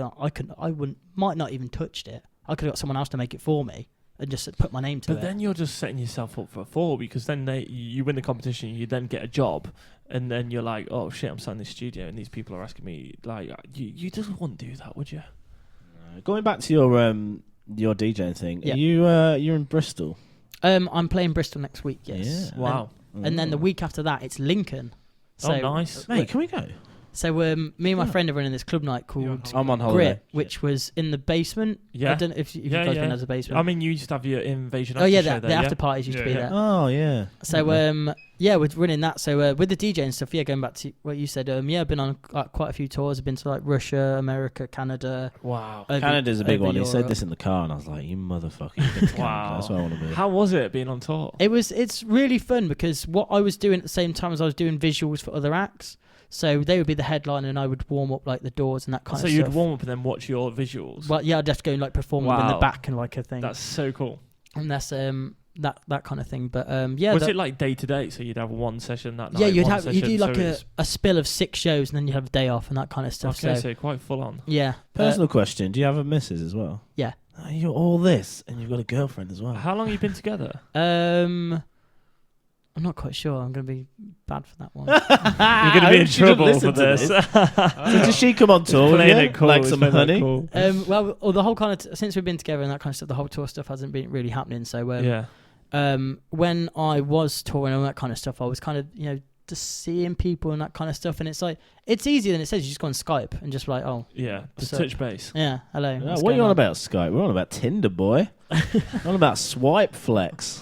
I want to know, right, where Deck, aka Dead Skull, makes the magic happen. Not What, the in the girlfriend, bedroom? not the girlfriend kind of magic. But I mean your creativeness. Like, have you got a studio in your house? It's all been up till because I've just moved to Lincoln. After all of that, it's just been based on a laptop wherever I've been sitting. Like, there's photos of me in like press packs and interviews of just me sat on like their floor making some render or something. You like see that with Skrillex as well, constantly on his on the plane, on the like plane, Diplo anywhere they as well, can always, get it. Because always on the plane. once you've opened like your laptop, it's kind of like this tunnel vision. It's your office. So you don't. It doesn't really matter where you are. But like as of now, I've got like a proper setup with like a desk and monitors and speakers and like all my MIDI controllers and keyboards. And It's amazing they can be on the move now, like, and do that stuff. So you got a MacBook, right? yeah. Yeah. And then all my renders go through like Windows though. So it's good old the Windows. Mac's the building, and then the hardcore workstations, the flexibleness of like Windows and being able to put like 4 graphics cards in. I watched something on Netflix a couple of nights ago. It was Sleep When You're Dead. You'd probably really love this, guys. It's Steve Aoki, and it's the story and the build of Steve Aoki. Like, I knew Steve Aoki as like a DJ, but that boy has worked from a young age as well, like yourself. He's always had, like, I think he started Dim Mak, which is a record label, at the age of Which 18. you've also which is what the Keys and Crates. the Yeah, Keys there and you Crates go. video is. And Oh, really? in the Keys and Crates video, like the top comment, Boy. yeah, I think the top comment in the Keys and Crates video is from Steve Aoki's YouTube channel. Oh, boy. Yeah, so, I mean, watch it. You'll love it. But, yeah, it's the start of Dim Mak and, like, how he actually signed Block Party before they got big and then pushed him off and stuff like that. Whoa! They signed Block He Party. signed- It was a punk label before it was anything. Yeah, it was Are like you a punky joking? I label. never knew that. Yeah, and then it was a club night as well. So then he went from that to a club night. That's so bizarre. And then that he from did that, that it's transition. like electronic. Exactly, then, yeah. watch it. It's kind of like the process. He's not sure What's this what he called, wants Rob? to do. It's on Netflix. It's Sleep When You're Dead. Cool. Steve Aoki. It's about an hour and 20 minutes. It's absolutely brilliant. Absolutely loved it. And I was like, I love that guy. He's driven. He kind of knows what he wants, but he wasn't sure. So he started this label. Then from that, he was watching people DJ like yourself, and was like, right, I want to do this myself. And then he just got bigger and bigger and bigger and bigger until he is now Steve Aoki and is absolutely blowing up. Is he? No, that's Borgel. Is he the one with the cakes? Yeah. Yeah, is the cake dude. Is like, got, like, really long I think hair. he's from Japan. It is Yeah, I didn't know whether it's just looks Borgel. Japanese. What does Borgel do? It's just his ass and tits, isn't it, Borgel? That's how he promotes his stuff. I'm not But sure Steve who Aoki's Borgel- the cake throwing. when he does really live. long hair. And doesn't he looks get cool like as a? fuck. He does look cool. He's a character, and he gets like a boat out. Yeah, an that's it. I've inflatable seen boat. Dan Bolzonian on one of those boats. Oh my floating god, around. Dan Bilzerian. Jesus. Yeah, but Steve Aoki, I'm gonna watch that documentary. Yeah, I mean Diplo, Travis Barker, really good friends with Steve Aoki. He plays all the drums in his stacks. He's actually just Steve Aoki's just remixed one of the new Blink Blink songs, songs. yeah. Dex, who is the most famous person you met?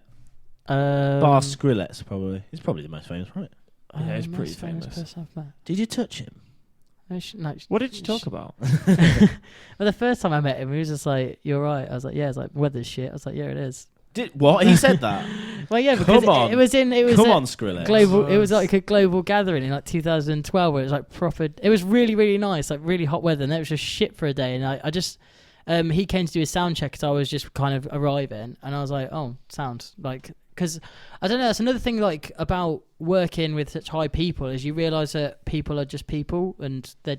See, Yeah, I'd that's such it, yeah. fanboy out. You like- would for a bit, and like you said, then the next time you meet him, or after like half an hour of talking to someone, then you realise that hang on, they've just kind of just done the same path. I but met become Wayne Rooney and freaked out. And I wasn't massively into football. fanboy. I was like, great goal at the weekend. Nice header, mate. Oh, hello, mate. Yeah, I didn't know what to say. Good to him. offside. If I met someone, who would I love to meet in the DJ community? Probably, yeah, Skrillex is a big one for me. Massive. Benga or Scream, which you met Scream and Benga, didn't you? I have met Magnetic Man, yeah. That's really cool. See, Benga for me was the big one. Yeah. If I ever meet Benga, like his drums in his production of I'm drums. trying to think. Who Geeking out, sorry. Skrillex. I mean, I went to Glastonbury and they've got a place called the Rabbit Hole, which was Oh, kind mate, of such a hard dope to story. find. It was about 4 a.m., and we're like, right, let's go to this rabbit hole because we've been, I think this is 4 years in a row now and hadn't found it. And basically, you get there and there's like, it was up in a hill somewhere, and then you've got like 2 tunnels. So you crawl through one tunnel, and then there's like people in like fancy dress and like, hello, welcome to the rabbit hole. You choose left or you choose right. So then you're on your knees and you crawl through for like ages, and then you pop out in either the one room or the other. And I popped out of this one room. All my friends had gone ahead of me, and they were like, Rob, look who it is. I was like, oh mate, Skrillex at 4 a.m. doing a surprise set, and he was dropping some tunes, and it was like Toto Africa.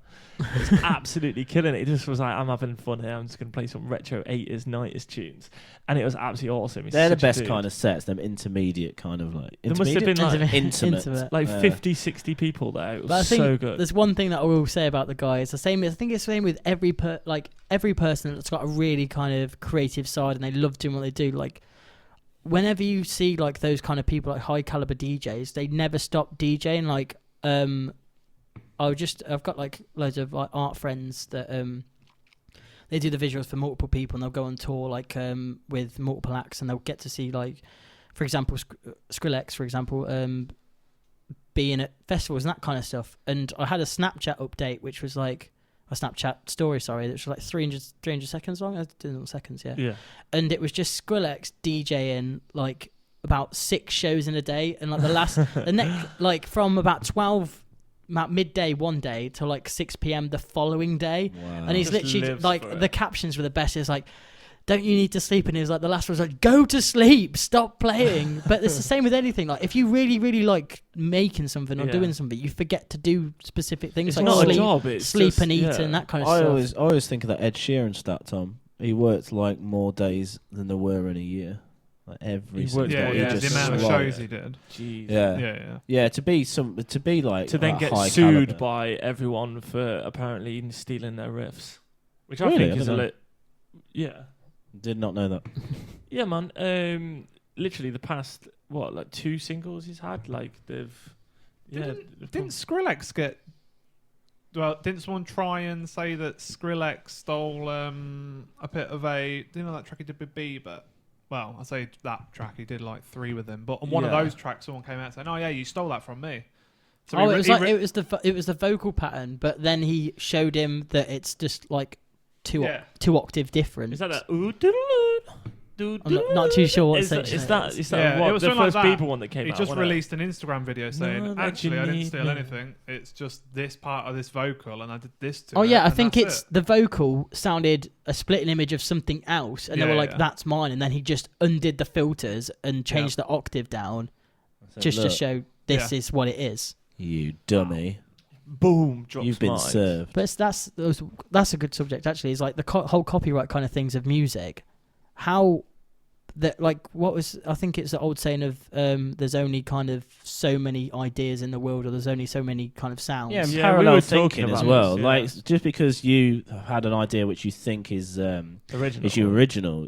that doesn't. That is totally. You could be like parallel thinking to someone else across the world that's had You could this have had exactly the the same same idea. I think it's situation the and- first person to kind of put it in the public limelight, which is the owner technically. But is it the owner? Because that song could exist 7 years ago and been popular in, I don't know, Poland, compared to something that's popular now in England, and we'll never know about that old idea. Definitely, with Yeah. the like, just bringing it back around, with the world being so connected as it is, it's a lot easier to do that as well. It's a lot easier to stumble upon an idea that I just don't think ideas. You've got to be really fucking original these days. I mean, like with music, there's only so many chords and a lot of the same songs are done from the same 4 chords. What is like, it? They call it the 4 chords of awesomeness or something. I can't remember that. Yeah, you're Oh, on about that video, the which is 4-chord yeah, song. Yeah, it's like It's fantastic. It's so true. I mean, I It's was a into pop structure. cunt. Pop cunt. what? I was a pop punk fan. That's what I was trying to say. And literally every song or every Blink song, I was like, right, I know exactly what riffs they are. It's literally like a T shape. It's like down, up, left, right, and that is literally all pop punk is. So that's what I'm saying. Like, it's so easy to like replicate a same song. So wasn't it Blurred Lines that they got sued for ripping apart off an old song? I've seen like there's court videos, isn't there, when they go over like they tell him the musical structure, and he's like, oh, can you read musical notes and all this kind of stuff, and he's just like, nope, no answer, because like, how stupid is that? Like, you have copied a chord. It's like, well, this chord probably exists somewhere else in the world. Yeah. But that's the same with drum patterns. You can't copyright a drum pattern, surely. No, because like the aim and break. That's another thing. Like for drum and bass and that kind of stuff. That's like only started getting credited recently. But how could you catalog how many times that's been used? Yeah, that's another thing. It's impossible. Copyright is like very, very muddy subject. Well, that's why in China they don't actually have the copyright. Yeah, incredible. Is it China? I think it's they don't China. Have copyright laws, do because they? like my sister orders like cushions from China and stuff, and sells them on markets and stuff, and it's also like Deadpool and all the film franchises and stuff, and it's like, they get away with it because there's no copyright law over there. So does that mean someone can open up a McDonald's and use all the branding? Mate, they've got Apple stores over there that aren't actually Apple stores. They're like fake. It's crazy, isn't it? They don't give a fuck over there. I can't believe that they haven't gone, right, hang on, look, everyone stop copying everyone. You can't do this anymore. That says who? Copy what you want. Copyright police. Yeah. Hey, Tom, how long we been? 1 hour and 50 minutes. Oh, it's the longest one yet. Wow, I think it's a good time to wrap this up. 1 hour and 50 minutes. 1 hour and 50 minutes. Googly, you've got to go for the 2 hours then, haven't you, really? Wow. Oh, we're going to go 10 minutes? What can we do for the last 10 minutes? Well, haven't you got you've got a gym session, haven't you? No, I'm not going today. Are you not? No. Poorly. Can you get Toe to Africa to see us Should we out? play that for 10 minutes? Yeah, is there any more questions? Yeah, what did you write? Because you've got this, like... We've nearly actually covered a lot. MTA record. We have actually, like... Pull up a picture, Tom, on my desktop. I don't think this is you. Okay. Because now I kept looking, I was like, should I put it up? What? On my desktop, there's a picture called, really creepily, Declan O'Mara. What is this you? What have you been doing, David? Yes or no? What have you been doing, Dave? I don't know if I want to see this. You ever used Twitter in your life? Yeah. Like, I'd never really touched it much, but yeah. Dave, you're freaking us out, mate. I really hope it's you. I'm trying to figure out. Does it look like him, Tom? Hold on, I need to get No. Just slightly coming on screen. Why have you got this on your desktop? I googled. I've got a what? Yeah, what did? Oh, you googled my name. I did the same. It kind of looks like you if you were younger. Yeah, but have I got that nose? Kinda. No, is it me? Dude, I think no, it's that's you, definitely mate. not me. They are snazzy glasses. But what made me go no, it's probably not. Is this is belonging to a Twitter account? It's called Declan O'Mara. Yeah, we're and he's looking only at got like one post, and I was like, huh. No, I can confirm that's not me. We're looking at like a 15-year-old Bieber looking. I mean, if it Declan was you, O'Mara. mate, this is a great look. It's a strong. I think that's a very young doppelganger knocking about. Oh, I've moved a lot on the screen. Nah. There we go. It's not you. Can we confirm that's not I can confirm that's not me. Jesus Christ. Confirmed. I mean, have you got anything else in the pipeline creatively that you're working on? I mean, what about clothing? You thought about getting down that? Well, I had like a little bit of a little poke at it because me and you were talking about it for a while. Yeah, I mean, you come up with some cool designs, didn't you? And you're flying some stuff over, but like as we all are busy with other projects. I think it was just like I have so many ideas. I don't know if people write it down like their notes in their phones and that kind of stuff. It's just flooded with like crap of like things that I'll just think of. And my voice memos, when me and David were doing thinking about doing cartoons, my old phone is like you still got rammed with weird voice memos of me shouting. doing like hello, like doing cartoon voices and that, and like making notes like so the person walks into the bar and then goes hello, like weird shit like that. Mate, I always jot down like notes and things like that to create, but like I remember you showing me your weird. Oh really? Have notes. I shown you? Mine are just like drunken nights out. My voice memos. I got one of your Mrs. Tom just like on the floor. Just absolutely. Was that when she's being sick? Yeah, and we've got like being sick live on my voice memos. You should have sampled it. You should have sampled it, put a little tweak and like How do you throw up? No, that's gone through loads of processing. okay. And stuff, Do you know, has anybody? reverb. I don't know, because I had this idea years ago and I never come around to do it. When I was like producing music, I really wanted to sample the noise. You remember those tubes that used to turn up like that? Oh yeah. I really no. wanted to sample one of those. Has anybody done that? Someone I did a dunno. fart. I've seen that. You've seen that where someone farted and then turned it into an absolutely incredible track. No. I'm sure it's a fart. Yeah, can you find that, Tom? How was he even search? No, You no. just get a fart Guy track samples and fart. And we're gonna have loads of stuff up here. There was. I've seen quite a few things where this guy. Oh, hang on. I don't know if I'm trying to shit What it, do you but he, want- like what this am I guy looking smacked his girlfriend's ass, and he Oh, sampled yeah. it, and then he did loads of different things, and he made it into a proper like a dope drum beat. Yeah, I've seen quite a lot of them videos floating around. Mate, on if Facebook. you Sampling haven't got a shit. video to pull up, Tom, I like Declan's opinion on some things. Actually, I've just Ooh. remembered things. Is it the game we played the other day? Well, is it transgender or not? No, it's not at all. It's not. All right. Here we go. What have you found, Thomas? I've not. Oh, I okay. can't- Go I on can't my find desktop, this. right, and look at podcast topics. There's a notepad called podcast topics. I'm Probably scared of the like most everything recent that's on thing. his desktop. I now. know, I'm a bit freaked It's a out as well, notepad on Deck, to there. be honest. Podcast tags. Yeah, Who knows what he's maybe? got on there? No, that's not it. There's a picture of No, your look at the doppelganger as recent- well. Some naked dude oiled up. Probably not that. Right, what are you guys doing? Keep talking for a sec. Yeah, so how long have you been back in Lincoln? I've been back here like 2 weeks. Oh, not long then. But yeah, like I travel like pretty much every weekend. Like we'll either go abroad or we'll just go in the UK. Oh, shit. Like for just random shit. Like if it's a show. Where have you just come from? You've come from Cyprus, is it? I mean, yeah, I've been in Cyprus for a bit. What, for holiday or work? Just a holiday, really, just chilling out.